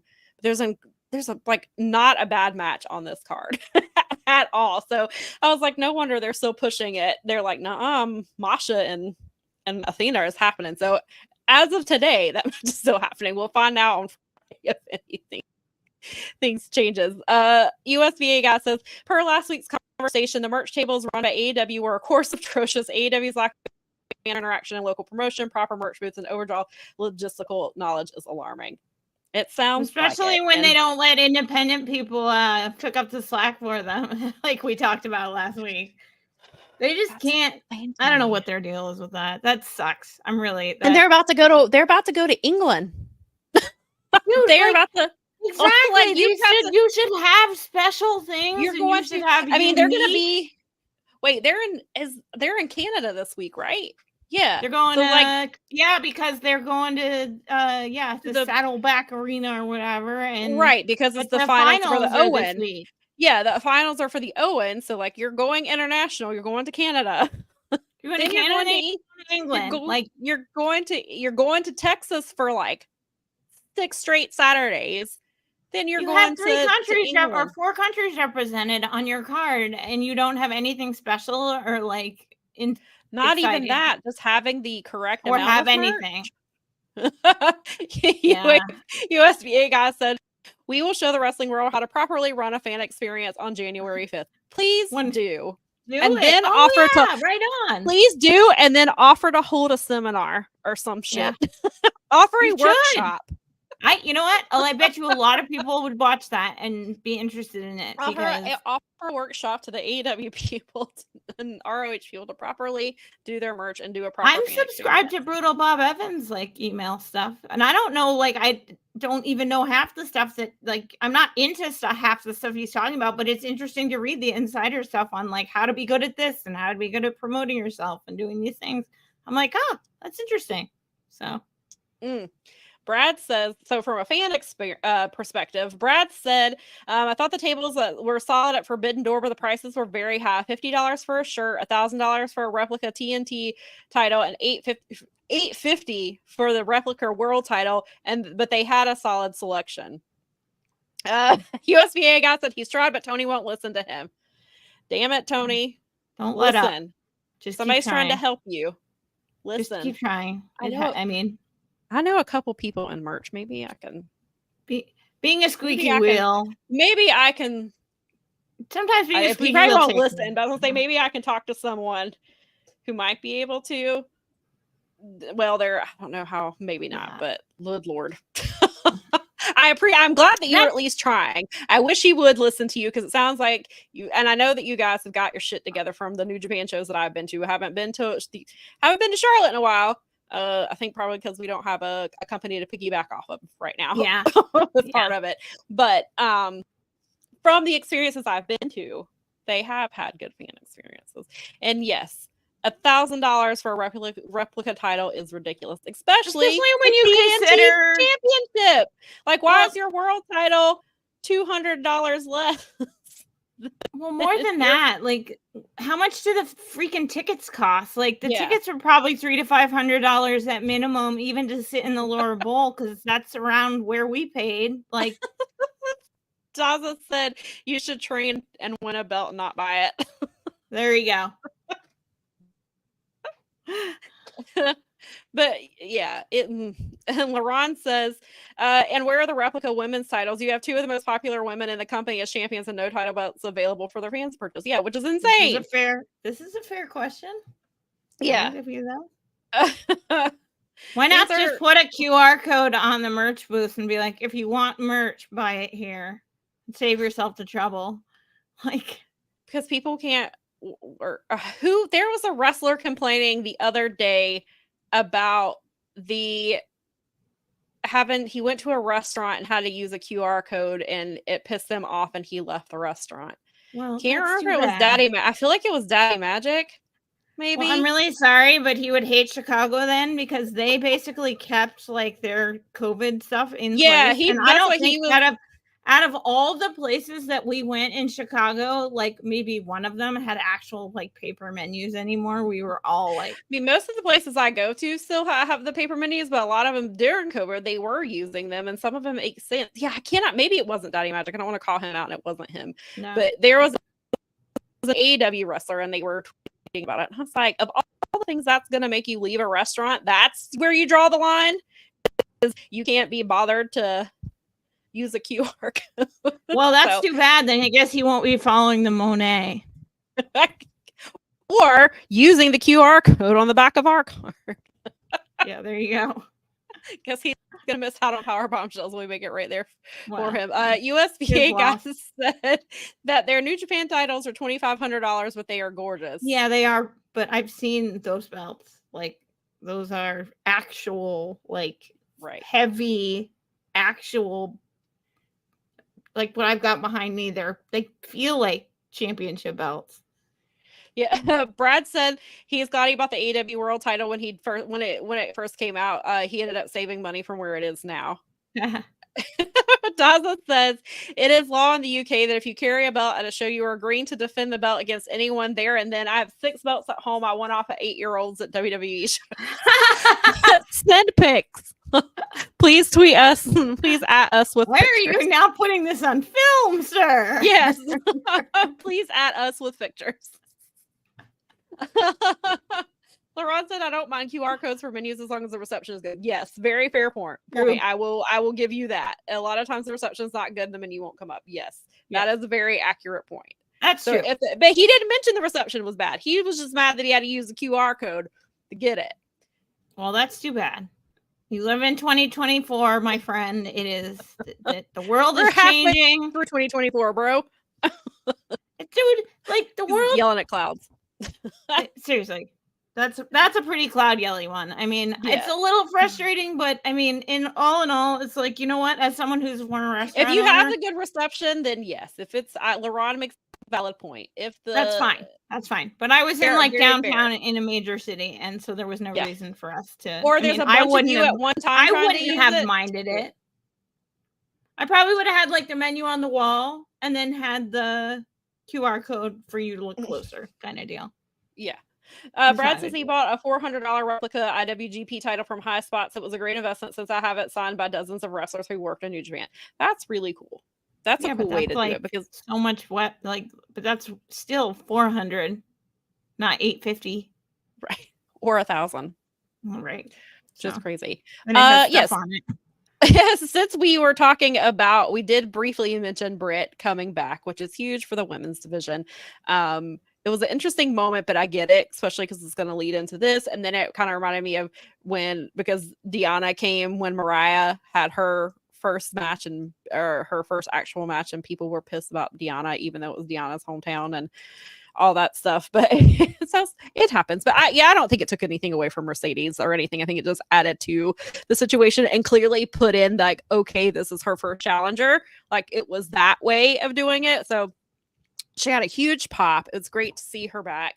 And so on Wednesday, Britt comes out to talk about what happened. She didn't really cut a promo. It was more of a, let me talk to you about what's been going on. And then we got to some of the promo stuff later, which we'll get into all of it. So if you missed what happened, or if you're not an AEW fan, and you did. So Britt Baker started having some issues about 10 months ago. And she kept saying, I'm fine, looking at herself in the mirror, it's fine, till it wasn't fine.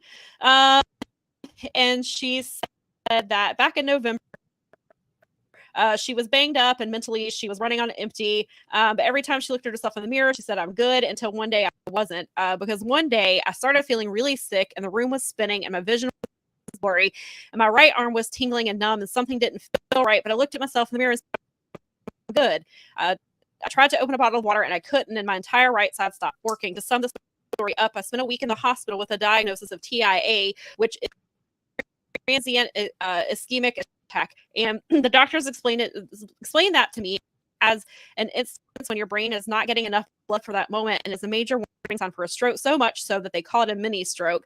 And at that moment, I looked at myself in the mirror and said, Britt, we're not good. I told Tony I need to stay home. I need to get myself right. And he said, okay, Britt, let me know when you're good.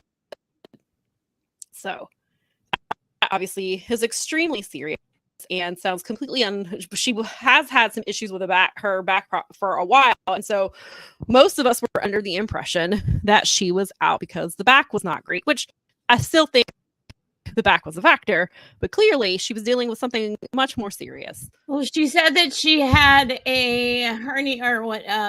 Yeah, she did. Hang on, I have it right here. I know what you're talking about. It's the a torn hip labrum and then the a couple of herniated discs, and a torn hip labrum. So she was still wrestling with that. Now and I know you know this, but not everyone knows this, is that back doctors are actually neurologists, because your spine is part of your brain. It's part of your brain system because they plug into each other. So if her discs were pressing on those nerves, that could be not the main factor, but could have been something of a contributing factor. Because that does run that's how that you communicate, your brain and your spine. It's very funny because it was like, well, I got to send you to a neurologist when Bob had his back done. And I was like, huh? And it was like, oh, dur. It makes dur. Yeah, it's not something you don't make. But a lot of people are like, oh, it's just a back doctor. It's an orthopedist. It's like, no, it's a neurologist. The people that do the surgeries, the people that do all of those things, they actually it's a form of neurology, even though it's your spine. You think neurology, you think brain. It's like, yeah, that's how we move around. There's a spot right here. It's called. I'm nodding my head in agreement with what you're saying. Your brain and your spine plug in. That's why they call it your cervical spine, because there's a plug right there. So you need both of those things working right. Right. Especially as a wrestler. For her too, though. When she was talking about it, I was like, stroke or seizure. Because as she was starting to, I was like, that was because of. Well, then you have like Serena Deeb, who had like the three, idiopathic, where they don't know what causes it when they have those type of seizures. It's the real name for it is a syncope seizure, and it's a seizure that has an underlying cause that is not epilepsy directly, which usually is like, I have a friend who has them, and it's usually cardiac related. Right. Some people will have them asthma related, sleep related. It's weird because essentially, like, I had a great neurologist explain it to me perfectly. Is what happens is one neuron starts getting off, and it starts recruiting the other neurons around it to do the same bad behavior. And that's where it starts to create the problems, whether it's cutting off the blood supply, which is what was happening to Britt when you're talking about a stroke situation. There's not enough oxygen getting to the parts of your brain or all of your brain that should be. And that is when, like, the reason strokes especially can be problematic is because you lose actual oxygen and blood flow to sections of your brain. And that, if that isn't rectified immediately, can leave damage pretty much permanently immediately. That's like, just losing consciousness is bad for us. Just going unconscious is, neurologists will be like, don't ever do that. It's not realistic. But if they had their preference, the good ones, they would tell you never go unconscious ever in your life if you can help it. But so as I'm listening to this, and I'm so glad that she's here to tell the story. Me too. But also I'm listening and I'm like, I need these wrestlers to start taking their injuries seriously. Like, quit. Like, look what happened to Dax. Dax ignored some stuff for 2 months. Now he can't wrestle. It's, Britt out of action for 10 months. We are culturally predisposed. No, we are, but so are wrestlers. So I'm like, but that's what I'm saying. I say this is a reflection. We talk about life and the reflection of this. Right. It's like, this is a reflection of a disease that we have, where we are working through things that we should be otherwise taking ourselves seriously about. Women do it a lot for other reasons.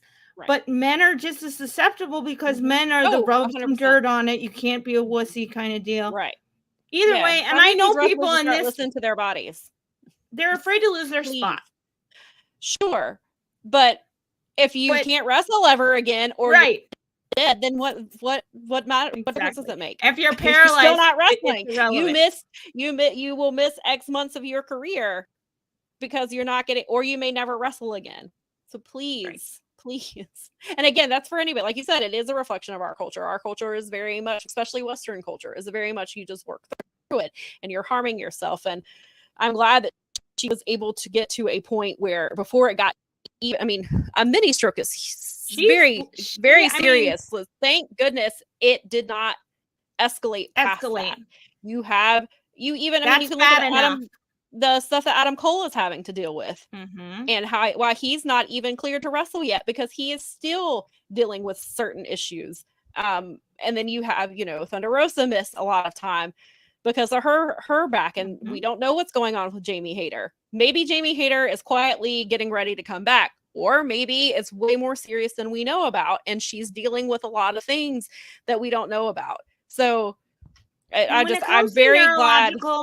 Especially neurological stuff, like no matter whether it's your back or whatever things, and I think you probably know this too, but it is kind of personal, and you do feel like Especially with some of the brain or otherwise, it's like you don't want to tell people because you don't want them to think less of you. Of course, yeah, it's like, I get it. Oh well, she had a brain. I completely get the reasons why. 100%. So if I mean, I wouldn't be surprised.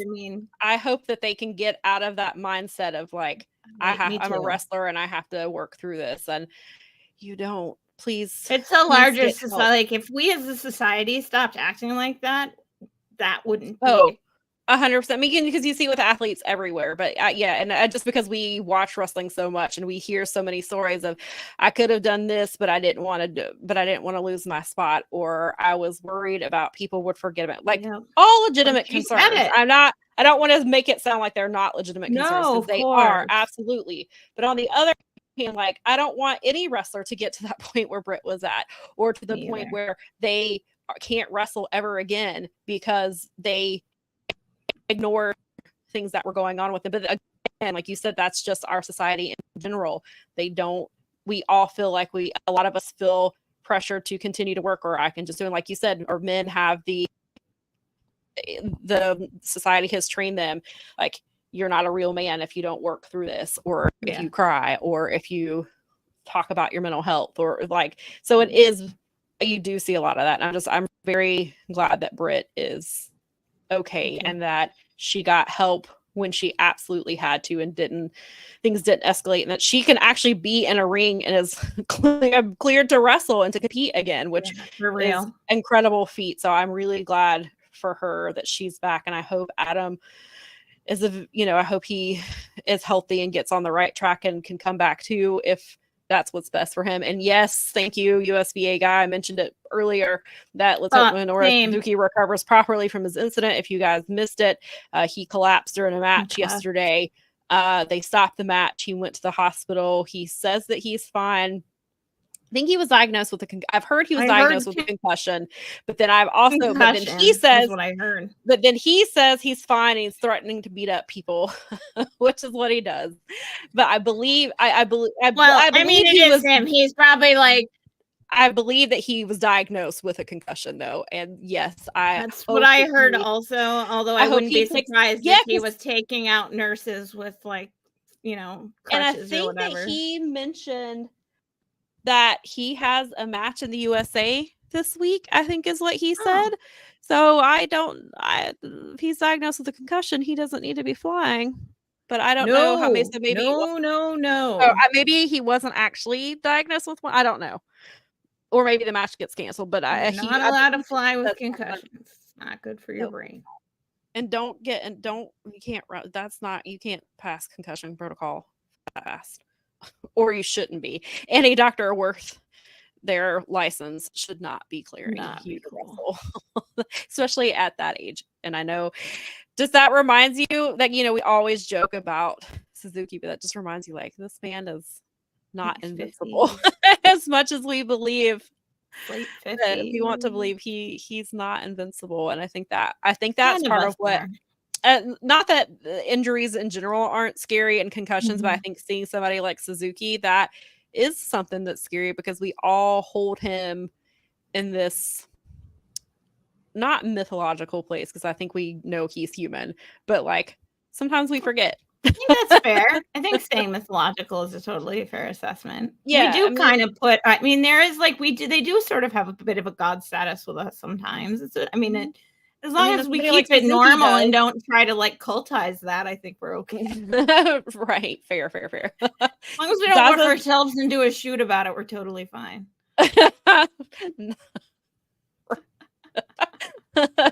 Daza said wrestling is a horrible culture for wanting its performers to wrestle her. I remember the old Tough Enough TV show that glorified this. Oh God, yeah, that was terrible. When I feel like they're in a place now where they can't, even in WWE, I feel like they're in a place now where they feel more comfortable taking this time off, but it is ingrained in you in wrestling school and on the independents and all these things. It is ingrained, like, hey, and anything that's in an entertainment performing space. I mean, it's always about the next big thing, unfortunately. Sure. And we talked about, and that's why I said the thing before, like, I want Jamie to know that she is loved and people want to see her back. back. But on the other hand, you have to be careful that you're not placing these expectations on her when we don't know the seriousness of her injury. Yeah. And again, she could be keeping quiet because she's coming back at All In. Like, for all we know, she's keeping quiet because she doesn't want to be surprised. But on the other hand, we've heard conflicting stories about how serious her back is, and there have been questions if she's ever going to be cleared to wrestle again. So on the one hand, like, I want her to feel like good people didn't forget me. When I come back, they're gonna be really excited for me. But on the other hand, I don't want her to feel like I'm letting these people down because they keep expecting me to come back every pay-per-view and I don't because I physically can't. And so I feel like there's just that line that you kind of have to walk and just make sure that, like, I hope that if she is healthy and she can come back, I would love for her to come back. And and even if she can't, then I hope that she is able to do what she needs to do to take care of herself, because she has to live with that body for the rest of her life. And she's got to be in, I can't imagine the type of pain that she may or may not be in again, because we don't know the severity of that, of her injury. Let's see. Yeah, and Brad even talks about how it's deep in all sports. American football players are some of the worst at wanting to play hurt. Yeah, Nikki even said, when I was going through my back injuries and surgery, I kept thinking how I didn't know how wrestlers wrestled injured or came back early because I did the bare minimum during those times, right? And a lot of it is probably their mindset, and it's I have to, but yeah, I can't imagine. No, I had bad enough. I mean, my back problems are not nearly as severe, and there are times when they talk about that, and I'm like, I have had something close to that, and I have no idea how you would do what you do. Well, there's even been times that, like, I have had some like, thankfully, knock on wood, I don't have back issues, but my sister and my dad do. And like, there was one time where a few years ago, my back was just really, really hurting, and I was like, how do you do this every single day? Like, how do you function and work through the pain? Because I feel like I'm going to die, and I know I will probably be fine in a few days. Like, I don't, and like, not that I already didn't have, of course I had empathy for them already, but like, feeling that, I was like it gives you an even, like, I was like, this is just a small, it punctuates the perspective a little bit. Right. Yeah. That's all it is. And it's not a contest. It's not like we want you to feel, you must feel pain to understand pain. It's just very much like when you do actually go through something that's even tangentially connected. You, like, I mean, I'm sure Nikki, every time they bring up back injuries, does the same thing where that part of her back sort of whinges, whether you like it or not. It's like, when we talk about Clark Connors all the time, because Clark Connors was having some of the same issues that Nikki was having. Like, when Clark had the thread about it last year, and was talking about the sciatica and stuff, and Nikki was like, I don't know how he was wrestling through this, because I can't walk out of my bedroom with this. Like, totally. Oh my goodness. But yeah, and Eddie could be right that maybe that Tony is letting Jamie take her time, but come back and not rushing her, which I hope that's the case. Well, which is exactly what this is what Britt claims he did with her. So let's hope that that's just a universal thing. Yeah, and there's been other wrestlers who have said that Tony's just like, you tell me when are you? He did it with Mox. Yeah, he was like as hot as he could have ever been. I mean, it wasn't an injury, but it was definitely just as important that he got well. Yes, exactly. Well, and then there was a different way. Yeah. So again, I'm just glad that, she's back. And so then it leads into, so she's telling the story of everything she's been through. Then you hear a horn honk because Mercedes has arrived. Doesn't know Britt's in the ring. Just greeted by the EVPs, which is a really great thing to see the EVPs and the CEO. I was like, oh, this could be a lot of fun. Like, down the line, this could be fun. So they're like, go ahead and set it all up. So Britt's standing in the ring, and they're bringing in balloons for Mercedes. They're bringing in this picture of her celebrating her title win. Mercedes's music hits, and she's just like, oh, were you out here talking? Well, it's time for my celebration. So stand here if you wish. I'm going to continue about my way. And so she got some shut the fuck up chance, but Mercedes, being the professional that she is, she just went right. She just continued back to what she was doing. And then Britt had some good lines. There was some of the stuff was you could tell she was a little rusty, but I felt overall she did a really good job. And this is going to be a lot of fun, I think. And it was funny. I didn't realize it, but so she was like, so Mercedes is like, there's a whole locker room full of women who want a shot at these titles. And Britt gets in her face and says, bitch, what line? And apparently that line has been used. All the horsewomen have used that line. There was somebody posted a clip, and it was the clip of Mercedes.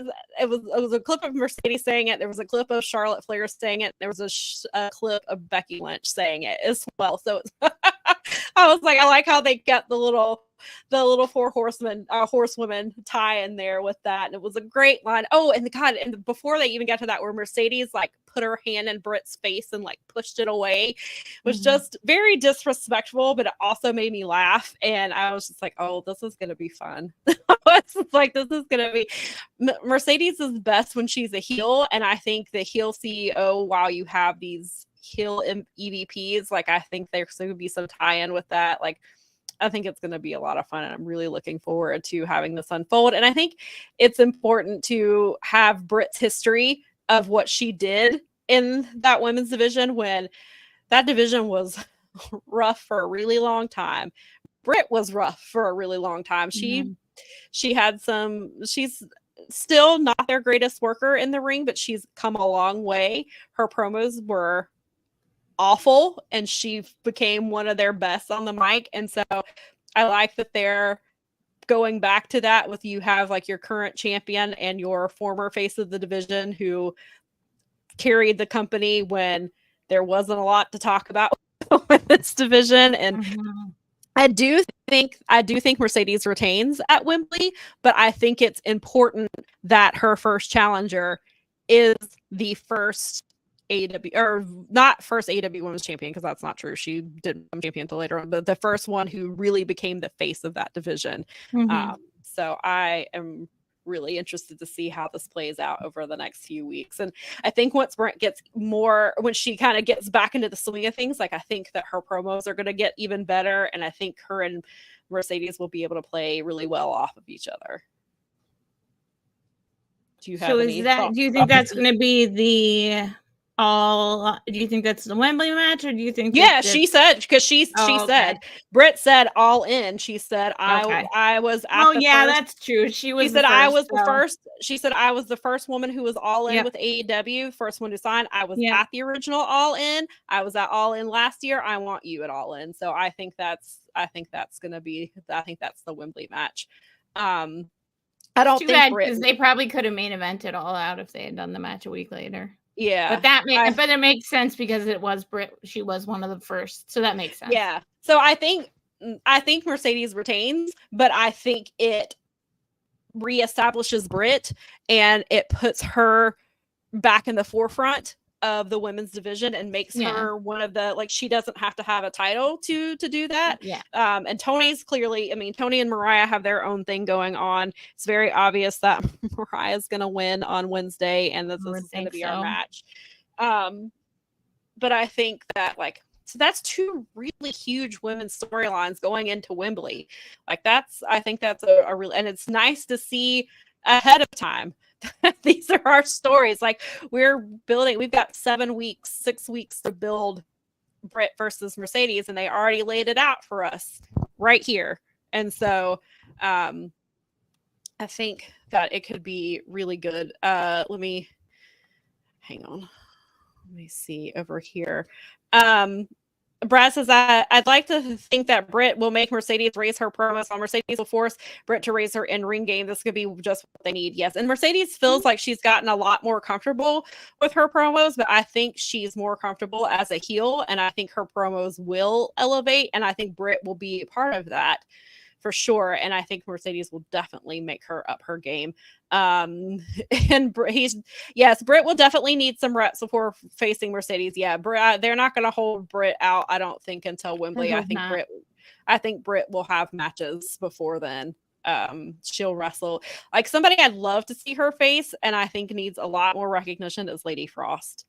Yeah, she has been did a great match last I've night. always been a fan of hers. I've seen her for a while. She's been killing it in ROH, but every time they bring her to Collision or just to TV, she always steps up her game. And last night was fantastic, and she had a really great match the week before with Toni Storm. Like Lady Frost is somebody who they should get behind because she could be in the next few years, she could be a huge star. Like, I mean, you've got Trish Adora right there, who you also need to be doing the same things with. Because Trish, if you've watched Powerbombshells for any amount of time, you know how much we love her and how incredible we think she is. But like Trish and Lady Frost are like those would be people I'd like to see Britt get in the ring with, because the division has changed a lot since Brent has been gone. It has not that she's not been in hard-hitting matches, because clearly she was in the first Lights Out match. She was in the steel cage match. She's had the broken, like she's been in some tough matches, but the women's division has generally been leaning into a harder, heavy hitting style over the last 10 months. And a lot of the women are doing it. It's not just like 3 or 4 women, like it's a majority of the women now. And I think Britt is going to have to step up her game to. I think those are two really solid choices, Lady Frost and Trish Adora. Like, yeah, they've both proven themselves. I mean, even wrestling Toni Storm last night, like Trish Adora is. I mean, yeah, I'm so glad that match got time. Really. When I saw it, I thought, I was like, God, they're going to get like 3 minutes. And me too. Then they announced the second women's match, and I was like, oh yeah. And because it wasn't a proving ground match, and it clearly wasn't a title match. So I was like, oh, they're going to get like 3 minutes, and they got 8 over 8 minutes. And Trish looked great. And then the Riho Lady Frost match was really good. They got 9 minutes. Like both of those matches were incredible. And so I'd like to see women like that get shots with Britt, because but I think that because they can lean into that style that they've been doing more of since she's been gone. Because, and again, like I said, that's not to say that Britt can't be a hard hitter, but the women have changed. The way they wrestle has changed a lot. And I think she's got to be able to keep up with it. But I think she can. I think that she can rise to the occasion, definitely. And then let's see. There's some more comments that I want to get to. Hang on, I hit the wrong thing. What? Wait, where did my? Hang on, my comments keep disappearing. Okay, I think I got it now. All right. Listen, we're 123 episodes in, and sometimes we still. I think the internet doesn't like us today anyway. Apparently, Nikki said that YouTube stopped working, and she was trying to leave a comment about Bryan Danielson, and it delayed her because I had to exit and re-enter the chat from my channel. Okay, so Nikki said when Bryan Danielson said he had compressed nerves, it pained me because I knew the severity of what he's feeling, even though it's a different part of the body. Yep. Yes, exactly. But yeah, so apparently comments are being weird today. So yes, Hassan, I agree. Britt needs to he says he thinks Britt needs to win this feud, even feeding her to every newcomer. They said to make Britt the #1 contender, they sent her to Dark and Elevation and had her wrestle multiple 2 and 3 minute matches to get her. That's back when they were doing the rankings to make her the #1 contender. That's what they did. I don't think I do not think she beats Mercedes. I think that is not happening. And I don't think so. Britt is not going to be the strong champion. I don't think New Japan is interested in that. They want Mercedes. That title was created specifically for her. Granted, they don't have to do both titles on the line. They could do the AEW Women's Championship only. But she keeps talking about how she's double champion. So it feels like that's the route they're going. Perhaps they dial it back and just focus on the AEW title. But I do think that she needs to get in there with people like Lady Frost and even like your Layla Hirsch's, Harley Cameron. Like, get in some of these younger girls who were in the spot that she used to be in. Help put Robin Renegade on there. Robin Renegade was having some really solid matches. And when they were calling her up on Collision, like, bring her in and do some stuff with her. There's Taya. You could have, Taya Valkyrie's in ROH. You can bring Ty in. Ty hits hard. Mm-hmm. There's even obviously there's Queen Aminata and Red Velvet, and they're both doing their own things, but still, like, those are women that I think could have really good matches with her. And then Laurent says that Mel has a point that I've been saying that they should save Britt versus Mercedes at All Out and do a tag match at All In instead. It feels like they're already setting. Somebody else I feel like maybe said a tag match too, but it feels like they're setting up for not a tag match. It feels like, but we do still have a few weeks to let it evolve. So perhaps they changed. Something struck me. I was like, well, they pushed it off the holiday weekend. They pushed All Out off the holiday weekend. Sure. And it's time for a women's main event, and that's definitely like main event level. If it is main event level, but I feel like they're gonna do Swerve Danielson at All Out. Yeah, that's fair. That's right. I think I could be wrong. Somebody made the point.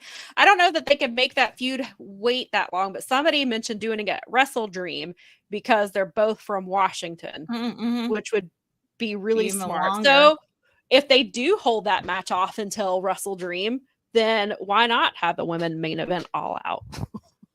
I would just like them to main event in general. So if I would gladly be wrong, and you could do a tag match there. It was just something that struck me for a minute. I was like, All Out. Yeah, but you're right. You could, but yeah. So maybe I misread it. Maybe they will do something different and do a tag team there. Maybe they'll do something bigger on All Out for the women. Yeah, Laurent says the women deserve to main event All Out, and Tony Mariah should be billed as the co-main event at All In.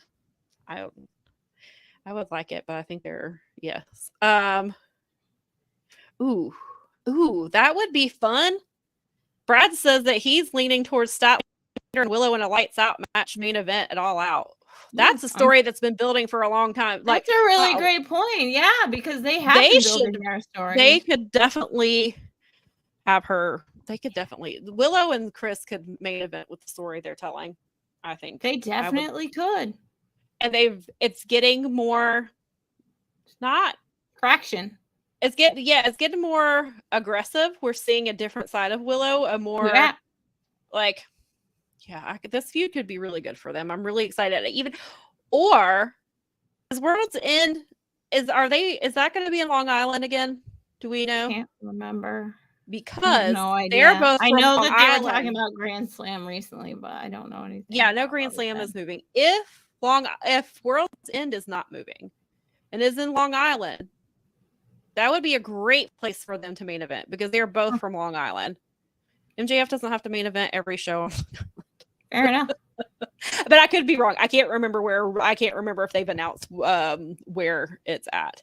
Laurent said that Lady Frost needs the graphic ASAP. She's very talented. For some reason, they don't seem to be high on Trish at all. They have been pushing her a bit more. I don't know. I know she's been doing stuff with the New Japan Dojo. I don't know if she's been. They seem to be really hot on her and then kind of drop back. But they did the same thing with Aminata and Red Velvet, and I don't know why, because that's insane. But yes, all of them. Lady Frost does have some sort of she is signed with them. She has some kind of a, they have those tiered contracts. She does have something. I don't know that she's not technically all elite, but she does have a contract with them. I do know that for sure.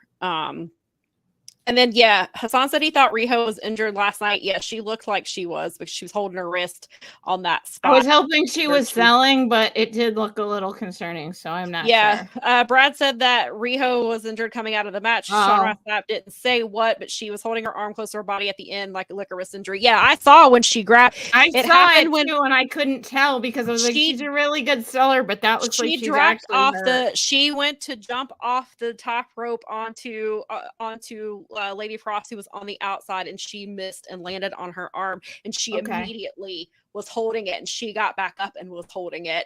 And but yeah, you do make the point. She is a really good seller, but I thought that she might have been injured. I mean, let's hope that she hit it in that way where when you pound on something, it shoots that pain through there, and you kind of have that oh my God, then you can work it out kind of deal.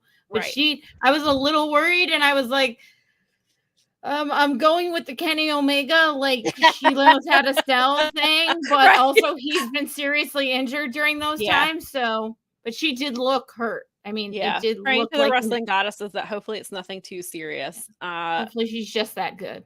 Yes. Since David has brought her up twice, I hope that AEW stays far away from Tessa Blanchard. We mentioned this last week. She has done nothing to seem that she has changed. And we talked about how the definition of insanity is doing the same thing over and over and expecting a different result. And with Tessa Blanchard, I don't see anything changing with her. And I think her apology last year was in hopes that she would get signed by somebody. And I think that people didn't believe her. And that's why she's still in CMLL. And I hope this relationship, and based on the reaction that a match she had earlier this year that had some AEW women involved with it, including Willow, the reaction that it got, I hope that Tony saw it. And I hope that he stays far away from her and does not bring her in. And that's pretty much all I have to say about her. I'm with Sam. And also, while we're on the subject, we do not want Marty Scurll. I know he's been going on social media the last couple of weeks doing a hashtag We Want Marty on his Instagram. And there are AEW wrestlers who are liking it. And I don't give a shit if they're liking it. Hashtag we definitely don't. I do not want to see Marty Scurll in AEW. I don't want to see him in WWE. I don't want to see him in TNA. I don't want to see him in GCW. Any of the indies I watch, I do not want to see him. So apparently that's picking up traction. So just make that real clear that hashtag. I'm not good with having people that like underage grossies, and he admitted it. Like, that's the thing. He admitted it. And you can blame it on the UK laws and all this bullshit. I keep seeing people. It doesn't matter. She was drunk. When you are drunk, you cannot consent. He was the older person. He is the person. Too many he times. used his position over her. Absolutely not. No. Mm-mm. I just can't. I can't abide that. And I mean, Tessa's a toxic presence. Marty is a predator. Like, you don't need these people in. No, I don't want them in my life. I don't want them on my product. People talk about the roster being bloated. Then why would you add? We're getting Ricochet coming in. Like, why do you? And we've got apparently somebody they advertised last night that nobody can figure out who this is. Like, no. And then Brad says that Pro Wrestling Tees has a hashtag We Want Marty shirt for sale. Absolutely disgusting. Of course they do. I am not surprised one bit. They're a business. Their business. Well, no, Pro Wrestling Tees also, the people behind it have a reputation. I know. They got a lot of backlash a few years ago, and I actively avoid buying shirts from there if I can help it. We did some research just when we were looking at putting together something for here, and so that was not on our list. And they're not. The way that they treat content creators anyway is bullshit. They don't pay, and the shirts that they sell, like the wrestlers they get like nothing. They get like they don't present it that way, but if you start digging into the terms of service, it's a little bit of a no. And they want you to have so many followers on social already, which is like them plugging straight into your social for it. So you're essentially getting them social media followers for them. Like, no. There's a lot. Yeah, I actively avoid. They literally, for content creators, they want you to have a minimum of 10,000 followers or something like that on social media, which means obviously you'll have to connect your social media to your store, which means that you're essentially giving them all your followers that you got. You're just handing them and your metadata. I'm like, well, that is bullshit.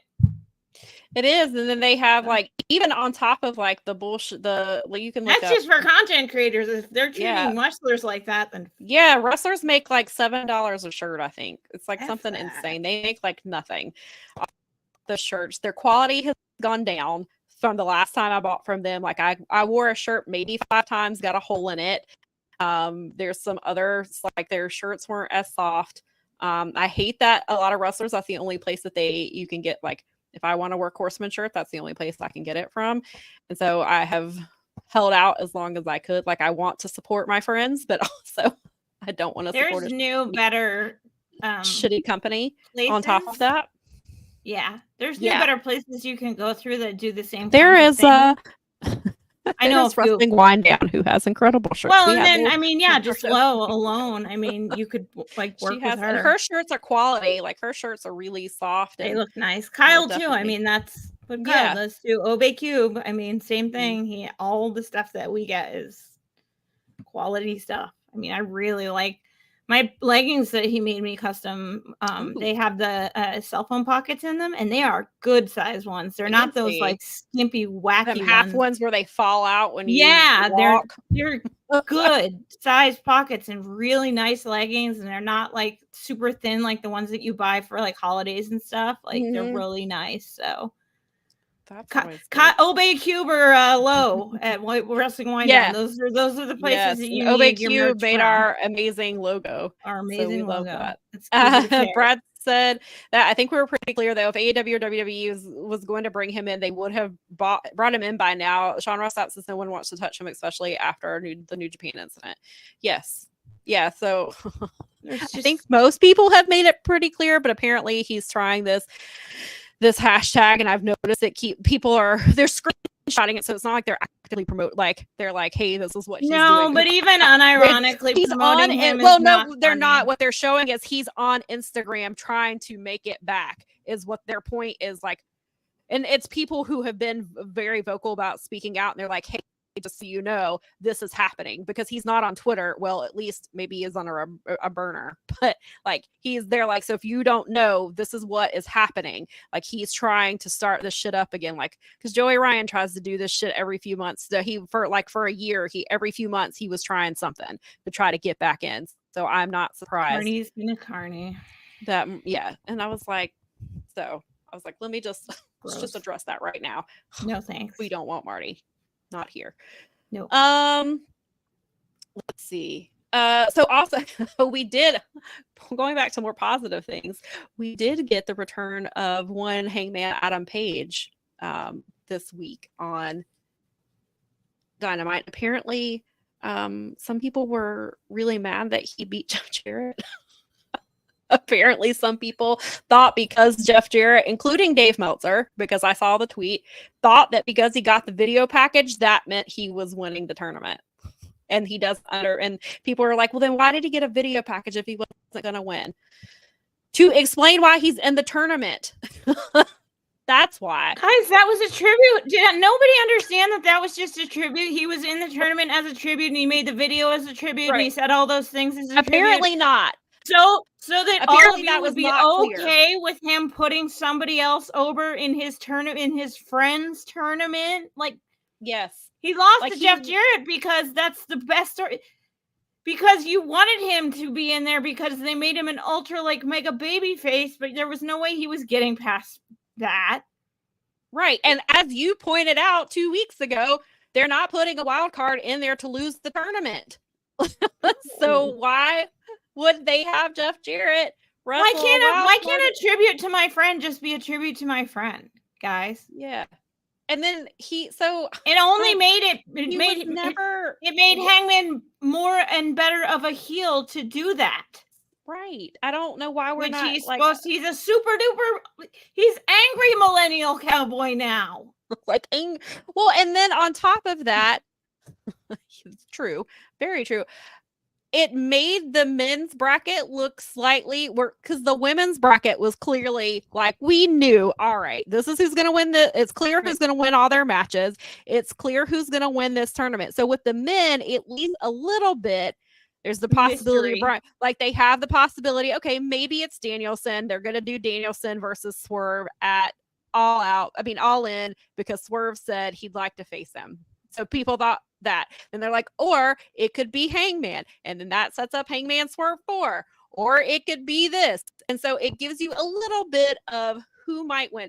Pac. Maybe Pac wins this because Pac was injured at Wembley last year. So maybe it's Pac who wins. Yep. So like there's the possibilities. But I just was very surprised at how many people genuinely were upset because they thought Jeff Jarrett was winning because of that 9-minute video package. And I was just like,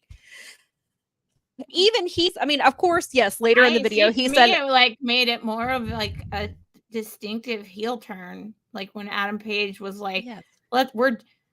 I'm beating up the guy who made a 9-minute video about his best friend on this thing. Right. Well, and then if you watch Collision last night, I know this is the gift of foresight, and so we didn't know at the time what was going to happen on Collision. Like right then, I knew as soon as Jeff Jarrett was in it, I was like, oh, Jeff Jarrett is not winning past the first round. This is just, he wants to be in it to honor his friend, and that's exactly what he did.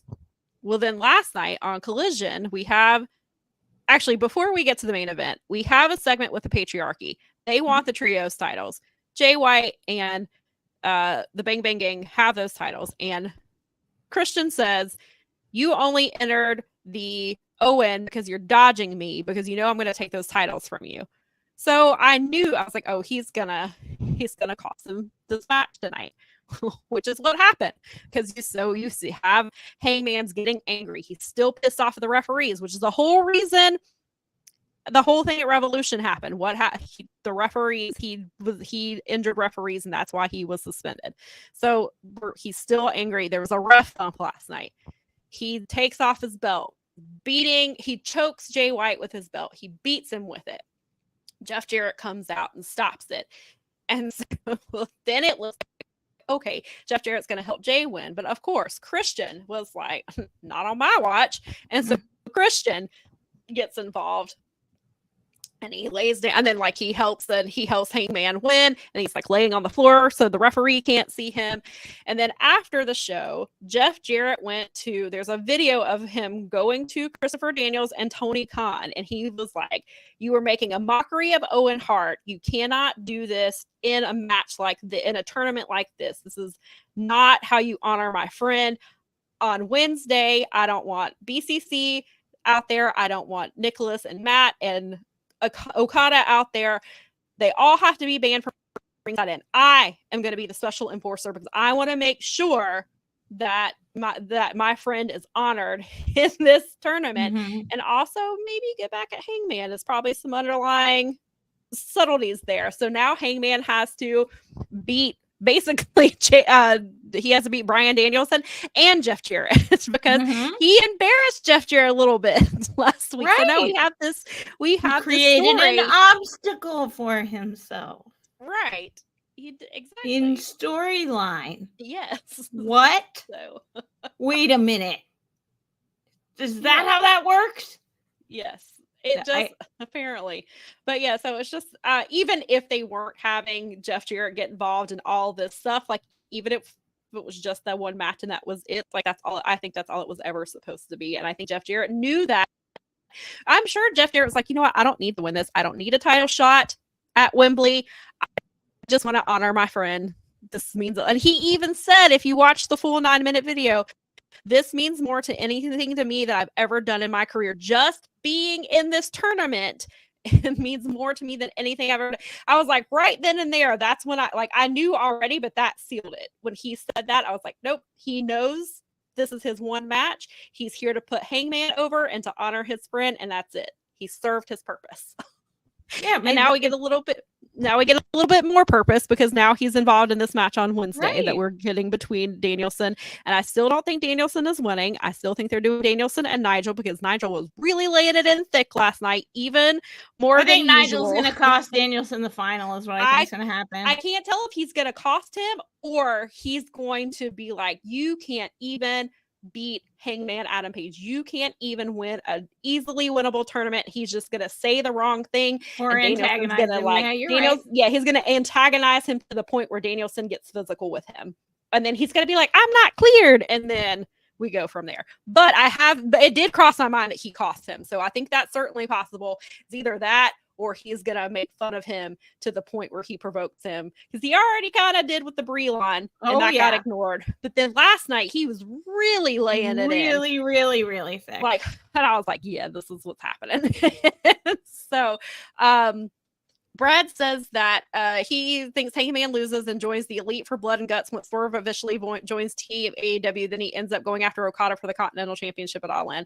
That's possible, but I think I still think we're doing Hangman Swerve at Wembley. However, that goes back to think of there's multiple possibilities of what could happen here.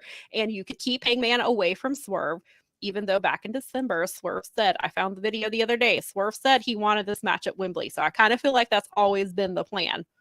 However, things have changed, obviously. You got the blood and guts. So they could.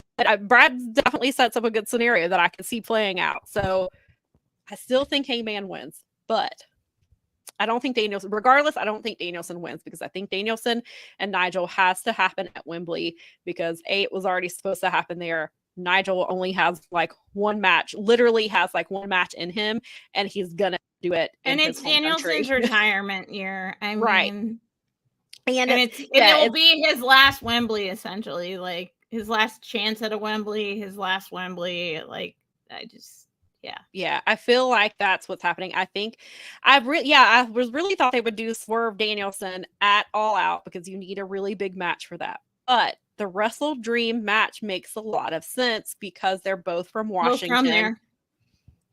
That match would be enormous. I think that Wrestle Dream makes a lot more sense, and I didn't even think about it at all until I saw that tweet the other night, and I was like, "Wait a minute, that makes so much more sense." And that those wrestling fans, the way they are out there, especially with their hometown guys, that would be a wild match. Yes. That will be loud. Yes, yes. And if that's the last time, not the last time Danielson's wrestling, but it's getting Washington towards the end. He's getting towards the end of where he is going to be a part-time wrestler after this year. And like you said, having Swerve that's a better match. I think Wrestle Dream is the place to do it instead of Chicago. I take that back, or Vegas, or wherever. All Out's in Chicago, right? All Out's in Chicago. Yeah, because they get a show there like every other month. It seems like, but yes. So I can't come across Lake Michigan for some reason. There must be some kind of invisible Lake barrier. Michigan's apparently blocking them. There's an invisible barrier apparently. Nikki said Christian's hiding is the best. I love him. I agree with you. I thought he was hilarious hiding there. Yes, Brad says, I'll say it. Christian is the greatest free agent signing AEW has ever made, including Ospreay, Swerve, Okada, and Mercedes. He is kind of brilliant. One of the best. He is having the run of his career. And that's not to say Nikki said I think I'd have to agree his character is better in AEW than it ever was in WWE and TNA. And I loved Captain Charisma in TNA. I love the stuff he was doing. I loved Christian. I loved Christian back in the day. I was a huge Edge and Christian fan. As much as I love the Hardys, and they are still my number one tag team. Edge and Christian were always right there with him. I love them. I loved solo Christian, but the work that Christian is doing at AEW is incredible. He's reinvented himself entirely, and it's the funniest gimmick ever. And even as somebody, because of somebody who copes with humor and has lost their father, also, I find that gimmick's so hilarious. Me and my friend now have turned that into a funny. I had a friend make me a card basically about it. So I mean, it's amazing. And it's great, and you it works. It's such a weird I don't know. I totally agree with that. I think if it was in anybody else's hands, it probably wouldn't work. But for he's such a veteran, I think is what it is. You really see his veteran nature coming through, and how, to me, he is a little bit more brilliant than Jericho because he was a little unsure when he came in, but figured out something that worked and leaned into it and built this whole thing around it. And it was And I'm not saying that Jericho hasn't reinvented himself a million times and all these things, but I feel like this was a little tougher. It was newer, and he's definitely that's what I look forward to on an AEW show is a Christian Cage promo. Well, and it was funny because even last night, you have Kip Sabian kind of off to the side, and he was like, "What are you doing here?" Yeah, and then he just he just blows him off. That was even better. And then he had Luchasaurus Kill Switch beat him up instead, which was great. And I was like, I really hope Kip gets to wrestle at Wembley this year. I hope they find something for him. I don't care. Put him on the. Now he has a reason to be mad at them, so maybe he can be. I was like, maybe they'll adopt Nick. I think it was Nikki was like, maybe they'll adopt him and give him something to do. Yeah, they got to find something for Kip. Is way too talented to not be doing nothing. As Brad touched on it a little bit. So before we move on to the next thing, for Team AEW, do you think the Acclaimed are part of Team AEW? Do you think it's Swerve and the Acclaimed, and then not Billy Gunn, but maybe somebody, maybe a fourth person, or do you think that it is going to be the Acclaimed, or do you have any thoughts on somebody else that it might be on Team AEW? It seems like they're leaning Acclaimed, whether we like it or not, because they kind of are they have that, like, previously had that outlaw. Well, and they've got the EVP storyline where the EVP is trying to silence them. Whether they've kind of died off or not, they still have that connection to that original storyline. And they have, again, even as bad as the like raps and the gimmick has gotten, it's like, and they have. I'm like, really? I'm trying back. Right. I mean, I want it, but I mean, you keep hanging flags on things for me, and then I'm like, oh, that really is low hanging fruit. Man. Yeah. I'm not. Wow, you're just picking the rotten fruit off the ground now, huh? Yeah. If you think MJF goes for the low hanging fruit, then Max Caster gets the rotting fruit on the ground. It's not creative anymore. No, and so in that regard, I think that maybe even Matt and Nick know it. So they're just leaning into that, because I think that they're smarter than anyone ever gives them credit for. Oh, 100%. Yeah. They wouldn't be where they are if it weren't for, I mean, it's so funny to me that people still treat them like these idiots that didn't do anything. Like, this wrestling company is here. Yeah. Largely because of them. Right. And I mean, wanting to, like, having this dream, obviously it's not their money or anything, but someone had to think this up, and boy did they. And I think that they know what they have and when they have it, so they know how to use it. And because they're trying to be such monumental just douchebags, I think it's worth keeping. Yeah, I don't want the Acclaimed involved. I don't want it, but it feels like they're putting it there anyway. And then it looks but that doesn't mean that they couldn't just be like fed up with them at one point and be like, okay, thanks, you served your purpose, bye. So maybe you'll get some, and it looks like they are also hinting that Mark Briscoe will be involved. And I guess the Blood and Guts is 5-on-5, right? I can't remember, even though I saw one. I think it's 5-on-5, not 4-on-4. So the Elite would need a fifth person, which is why some people think it's going to be Hangman. But there's still they asked him to be their fifth, and he said no. Like, F you, because he's like, I'm here for one thing. It's so funny. Swerve is responding to Hangman's. He was responding to his promos last night, and there was one promo, the promo that Hangman cut before the match. He quote tweeted it with a gif of Urkel that said, "Did I do that?" And he quote tweeted it last night. The other promo he did, or something else he did. I forget now what he used to respond to that. And then the night when Hangman came back as the wild card, he posted a gif of Sylvester walking back and pacing back and forth across the floor. And so it's been funny to watch Swerve's reactions to it. And so Brad says, and I've seen this too, that it'll be the Acclaimed, Mark Briscoe, Swerve, Orange Cassidy, or Kyle O'Reilly. I feel like they're going to put Kyle O'Reilly there. I mean, could put Cassidy. They could put the entire conglomeration in there, but Swerve has to be in this. So that would make it 6 people. Right? Yeah, I guess it's hard not to do Orange Cassidy, but also with the stuff Kyle's been doing, but you have the whole conglomerate. Like, I feel like I can't feel like you could do 2/3 of the conglomeration. Like, I think you need all of the conglomeration in there. But then that would be 6 men, and the Elite would need 2 more people.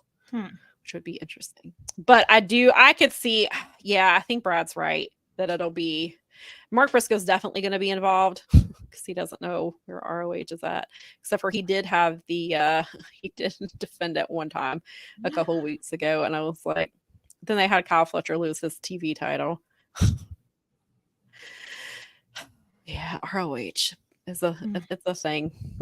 But yeah, so yeah, I think that that's probably where we're going with this is that. But yeah, so if they, I don't know who you would do as if they went with 6. I guess they're going to go 5 because I think it's always been 5.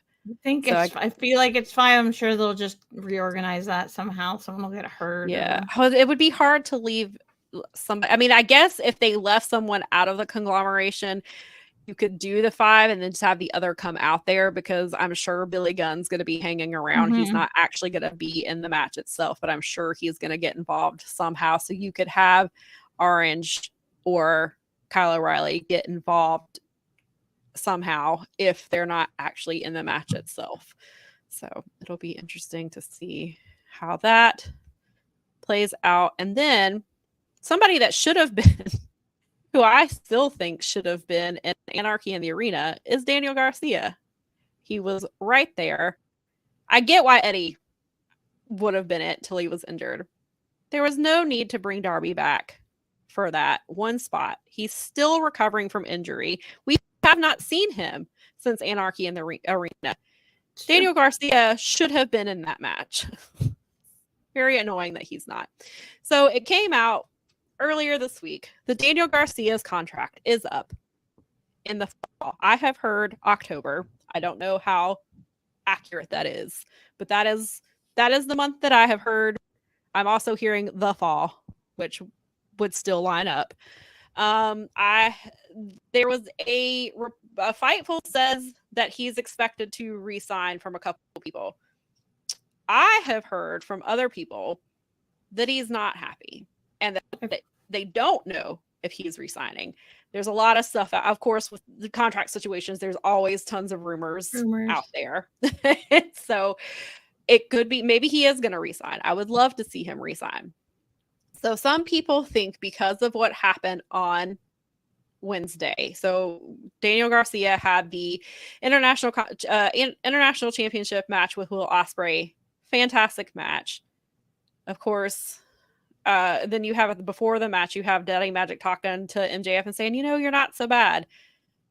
Listen, does Stone Cold teach you anything? DTA. Always. Then he proved him right. So the match was phenomenal. Garcia loses. He's clearly very upset that he lost. And then MJF comes and beats him up and low blows him and just beats the shit out of him till he bleeds. Beats the shit out of Daddy Magic. Daddy Magic is bleeding all over the place too. Then they have if you did not see it, there is an interview that they showed. It was a social media exclusive with Daddy Magic. Daddy Magic cut one of the best promos he's ever. Like Daddy Magic can, when he has reason to, he can cut a promo. There's one that he did last year or the year before with his around the time his kid was born. It was a really good one. But this one he caught for Daniel Garcia was, thanks Hassan. Thanks for hanging out with us.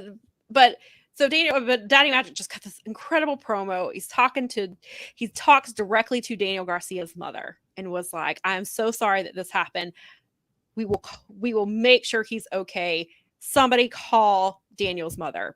He's pleading with them. And then they showed, they later released the segment on Twitter where it was like the whole thing of MJF beating him up. And then there's a minute or so that follows Daniel Garcia getting put to the ambulance. And Daddy Magic is screaming, somebody call his mother. And he says it 3 times. And then they're put him in the ambulance. So Daddy Magic goes with him to the hospital. And it was just really powerful stuff. So some people took that as we're writing Daniel Garcia off because of the contract situation. And if this were the other company, then I would believe it because we just saw what they did to Ricochet, how they wrote him out. Braun Breaker murdered him and threw him through. They lawn darted him into a WWE truck. They put him through glass. The last we see of him, the bottom of his shoes as he's being put into an ambulance, and and that was that. So if it were the other company, sure, I could see that. I don't think that's what was happening here. I feel like this was making Daniel Garcia a huge babyface. You are making MJF the heel that he's always been. We're getting him away from that dumb shit that they did with him last year that just did not work. Goofy stuff. And we have, so we have this side of him, and I think that this could, and they're hinting already at MJF versus Daniel Garcia at All In, which I think is happening. And also, if he's under contract till October, I mean, they could let him sit in catering. That it wouldn't be the first time that somebody's just wrote out their contract. We see whatever the hell's happening with Ricky Starks. He's sitting at home doing whatever they're doing with him, which seems to be nothing. They've stopped showing the Scorpio Sky segment, so don't think that I haven't noticed, because still haven't seen Scorpio Sky, and I don't know where he's at, and the promos have stopped. I'm a little concerned about that. So I don't think that's what's happening here. I think that Garcia is sticking around. I think they're getting ready to push him to the moon, it looks like. I hope so. Then you have MJF come out last night, opens the show, tells you why he did it. Of course, he blames the fan, as any good heel does. It's the fan's fault, because he was vulnerable with us. He let Adam Cole in because of us. Right. He shared his struggles because of us. He was our scumbag. Then he loses the title at World's End, and he turns on Dynamite in Jacksonville. The fans are chanting, "We want Joe." Fans started chanting, "We want Joe" last night. Or "Thank you, Joe," rather. I'm sorry. "Thank you, Joe" is what the training. That's when I'm injured, and I injured my body for you, and you are cheering this man for ending my career or ending my title reign. And so that is his why. And so now his why is he's going to hurt everybody the fans love, including Will Ospreay. And so actually I take that back, because I think I said MJF and Garcia at Wembley. That's what he wanted. And Garcia said no, he wanted this match first. So I think we're doing MJF Ospreay at Wembley. So I misspoke with that. But regardless, that seems to be where this is going. And then Daddy Magic cuts a promo, says he's going to be okay. He's going to need some time off.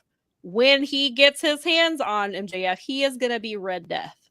That is Daniel Garcia on the Indies. He was known as Red Death. That is the version that a lot of fans have been waiting for, and it sounds like we're finally getting it. Cool. So it feels like to me, Garcia is not only saying, but he's about to get into a really big storyline and finally get used, because they started to, him and Yuta were like right on the same path. They put Yuta with BCC, put Garcia with Jericho and the JAS, and we see what happened with that. It hurt Daniel Garcia. It held him back, like we all said it would. And now he's having to rebuild and try to figure out who he is. Then we have obviously he has the fantastic C2 showing. Daddy Magic is still guiding him, trying to help him out.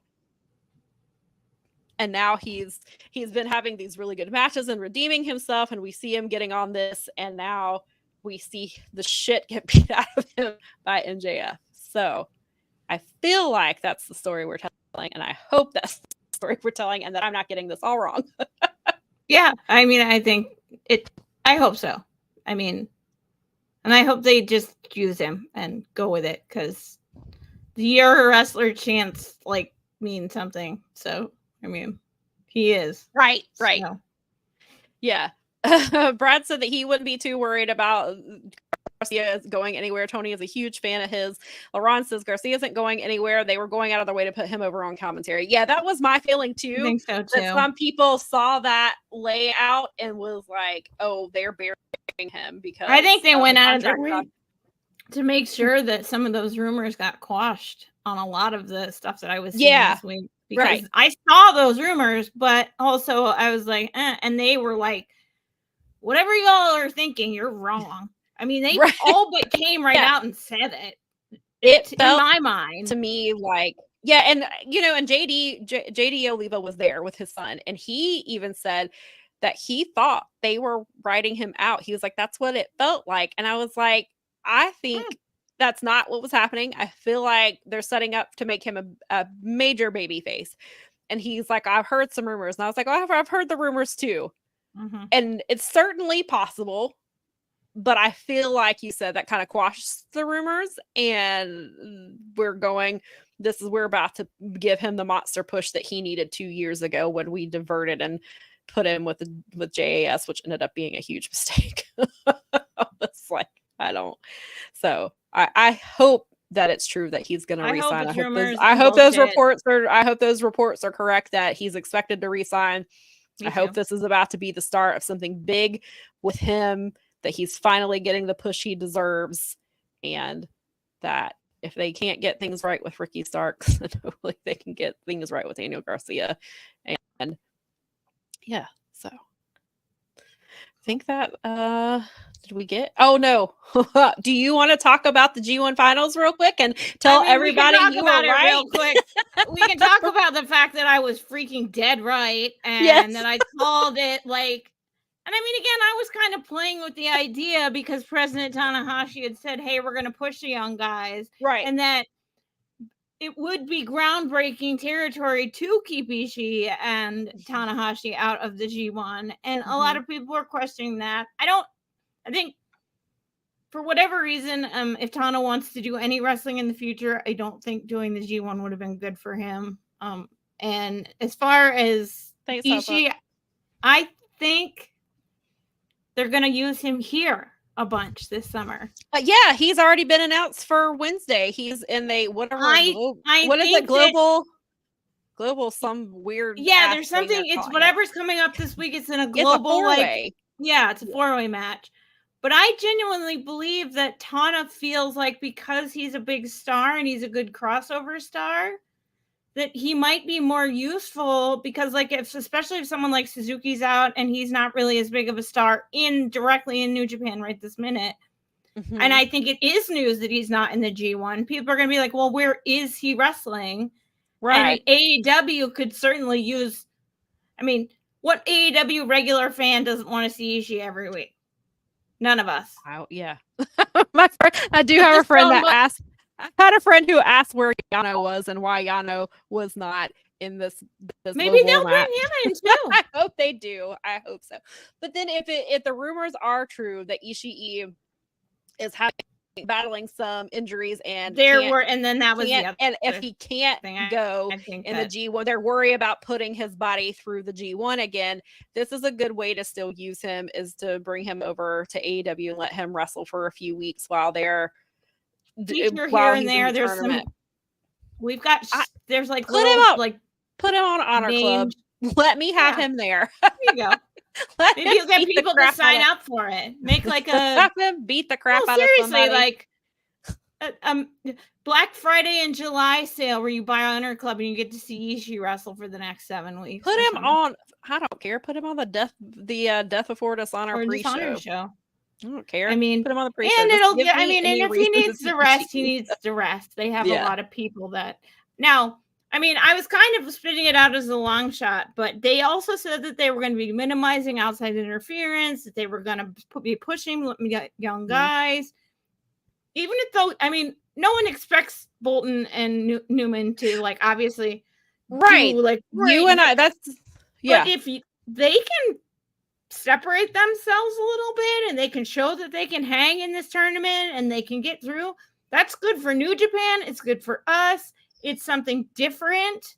They're the guys that can eat wins that no one or losses that no one's going to get. That's what I was going to say. That's you and I. We talked about that. We talked about how they could do because we without were like, being Bullet Club. Yes. So because you and I talked about okay, well, there's typically your people who eat losses are Fale, Chase Owens, and Fale. Nowhere to be found. No Yano to eat losses either. Yeah. So what do we do here? Well, we could have Bolton and Newman being here, but that doesn't necessarily mean that they're going to rack up 8 and 10 points. They could win. They could get 4 points, and they could get 6 points. We talked about that, as well as the veterans might be like, hey, you kept Ishii and Tana out of this. Yeah. We don't like that, and we're just going to beat the hell out of you for it. We're going to punish you for doing that. Investment. It's like, that's a huge push for them. If they're going to push them, which vote of, Steven it's a huge vote of confidence to put them there. It is. We'll see what they do with it. Yeah. I mean, well, yeah, because Steven brought up a really good point on, speaking of strong style this week, is like, he's been fooled before when they've put the young guns in and then didn't do anything with them. We all got excited with Tsuji and Uemura and some of the other young guys they put in there at shooter, and then they didn't really do much. Whatever. It blew my mind that Jay White and Adam Page had never wrestled before until last night. And then I was like, that makes sense because they just missed each other because Jay hadn't come. No, I think I heard that they were somebody said that Jay was 4-0 over Hangman. I thought. Oh, I thought they said they had never wrestled. Maybe I misread that, but I saw a tweet. I saw something somewhere saying that Jay beat him. And maybe that was it. That Jay had maybe Jay he'd was never maybe he'd never beaten Jay White. Unless is possible I could have completely misread the tweet. But either way, it was some like groundbreaking thing where I was like, it was that Jay was 4-0 and Hangman had never beat him before. Okay. But I could be wrong. Maybe I misread the tweet. But either way, I think there was something meaningful about it, regardless. That I was like, I guess that's right. They just missed each other in New Japan. So yeah, they could. I'm glad to see both. I mean, it is really hard to see a G1 without Ishii because Ishii puts on fantastic matches. But to do that, to put these young guys again, are they actually going to do anything with them? I don't know. And Steven pointed out that Oleg is 31. I thought he was younger, a little bit younger. And then Newman just turned 21, which is crazy because when I first saw him wrestle the first time, he was 17. It was during the pandemic, and he wrestled that. Will Ospreay did that pandemic show in England, and Newman was on there, and that was the first time I ever saw him, and I could not believe he was 17 years old. I was like, what the hell are you talking about? There's no way this kid is 17 and wrestling like that. Then again, I turned around and saw Jay Malachi wrestling at 15. And now he's on Heatwave today, having as Javon Evans, and he has a shot at the North American Championship today. And he's 19. So, but yeah, I think I'm really looking forward to this G1. There's a lot of, I am too. Like Steven and Jeremy keep pointing out, there are no nights off. You don't have easy losses here. I mean, unless it's Bolton and Newman, which it very well could be. But I think this is going to be, I'm hoping this tournament is what's really going to turn things around for where New Japan has been.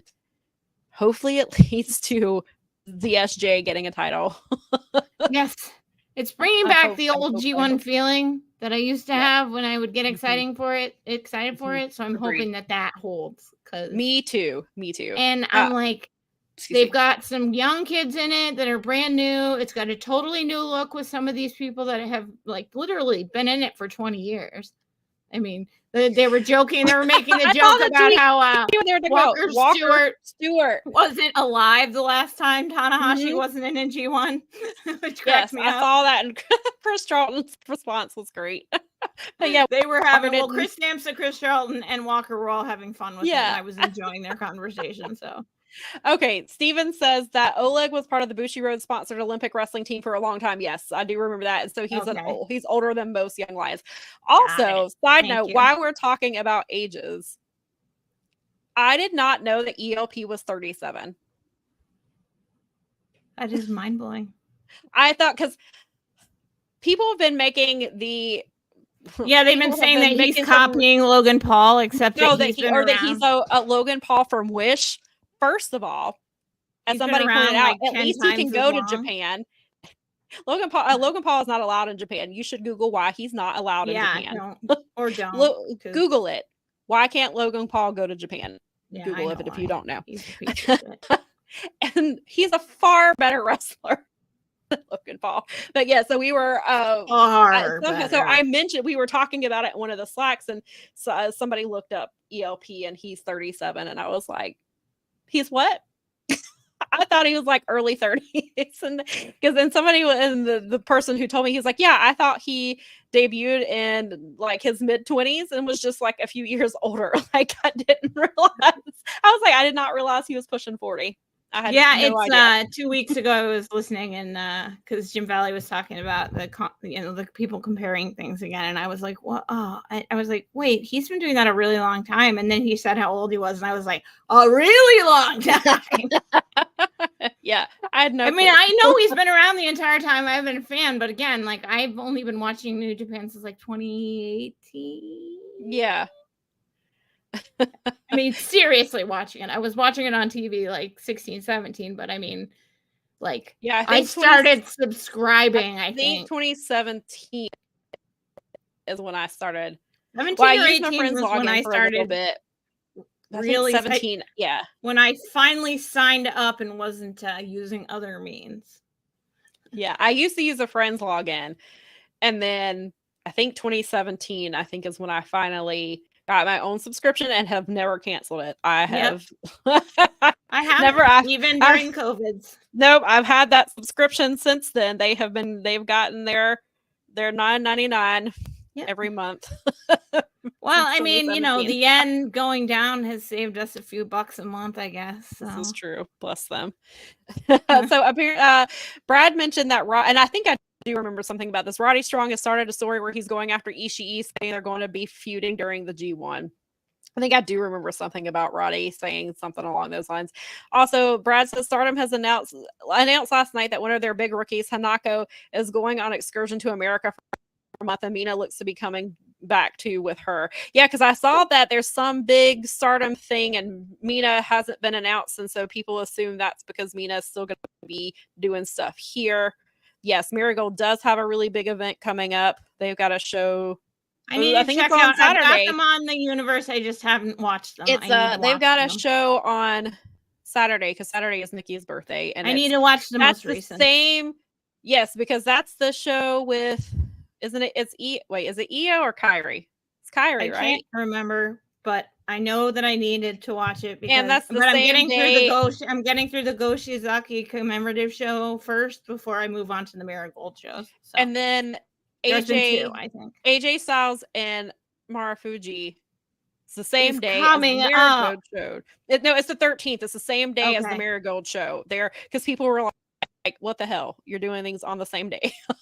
But that means it's going to be a pay-per-view, which means you won't be able to see it for free on Wrestle Universe, which means you'll have to buy it, which we're not sure how we feel about that. It is Io Utami, which is thought, and I started second guessing myself. It is. I knew it was something big, but and that's why I was like, maybe I'm just thinking of Io, and it's actually Kairi. You know. Yes, it is Io, and then Io. I saw a spot from her last night during the women's ladder and the Money in the Bank ladder match, and she broke her ass. So hopefully we'll be healed enough for her match for Utami, because it did not look comfortable. Bless her. Nothing worse than a broken ass. Yes. And Brad says Newman will get the Daniels and Garcia C2 story. He's going to go winless until he faces Naito and gets a draw. I could see that happening. That'd be a great way to push him into the fall going into the new season. Mm-hmm. Especially if the two of them can step up, and I mean, because it really defines you. I mean, some people they get in the G1 and they just can't handle it, man. It is what it is. Like, it's try as they might. And I'm not just talking about booking. I'm just talking about, like, hanging in. Yeah. It's not an easy tournament, and people expect, like, the best wrestling out of it. So no. Yeah, the G1 is insane. Like, and if we already talked about, because BOSJ is already insane. Yeah, right. It is. And the G1... And especially if it's going to come back into form, then you're really talking.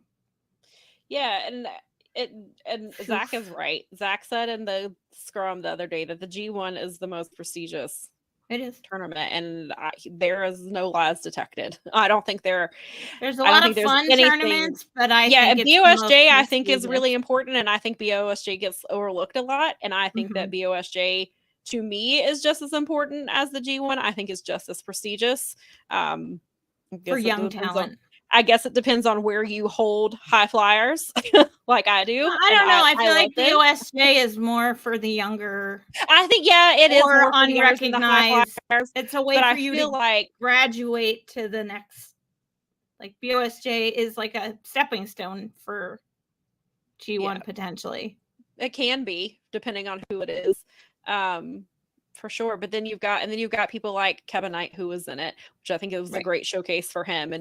And we've seen obviously so many people, but the G1 I think is the most prestigious tournament. There is no better tournament in wrestling than the G1. So and with that, I guess we've been here for a little over 3 hours. So thank you for staying with us, and we appreciate it. We had a lot to talk about today. And I believe, do you want to tell them about next week or hint anything? I'll just give you guys a tease that we are going to be having a guest on. It's not Daza, I'll tell you now. Just so he doesn't have to stress out about it. But we are going to be continuing our tradition of getting local people from local promotions to talk about their things that they are doing. I have hopefully, as long as all the wrestling things stay, we will have a fun guest on next week that you guys will enjoy. And I think so. I think it's cool. It'll be like our 3rd or 4th one by now. That's pretty cool. It is pretty cool. Yeah, I'm looking forward to it. We've had a few now, so you guys, I think you'll really enjoy it, and it'll be fun for me because I'll get to ask some questions about some stuff that are actually directly related to what I'm interested in. Yes. Thank you guys so much. Thanks for saying. And again, make sure that I've got to get better at plugging this. Like, we need Steven over here to come. I mean, Jeremy to come over here. He's very good at at plugging. He is really good at it. And James McDaniel, he's excellent at king of all things. I talked to him this week. I went to see if he ever just wants to come on and BS. He can come be an anytime whenever if you're ever watching. Anytime he would like. But so make sure that you are subscribed to the YouTube channel. Thank you so much. We are here, speaking of Strong Styles, here on Thursdays at 5:30. There's the Joy of Wrestling. They went live last night to talk about Money in the Bank. I think they're going live about Heatwave tonight. I could be wrong, but I assume that they are. But if you're subscribed, and you hit that, talk about the wrap. Oh, they'll talk about it on the wrap, which is tomorrow, Monday. But either way, if you subscribe and that bell, and smash that bell and get the total notifications, you'll know what's going live when. This is true. Wednesday nights after the Dynamite show goes live. Yes, and then there's the 5-Star Joshi show. Correct. Is here.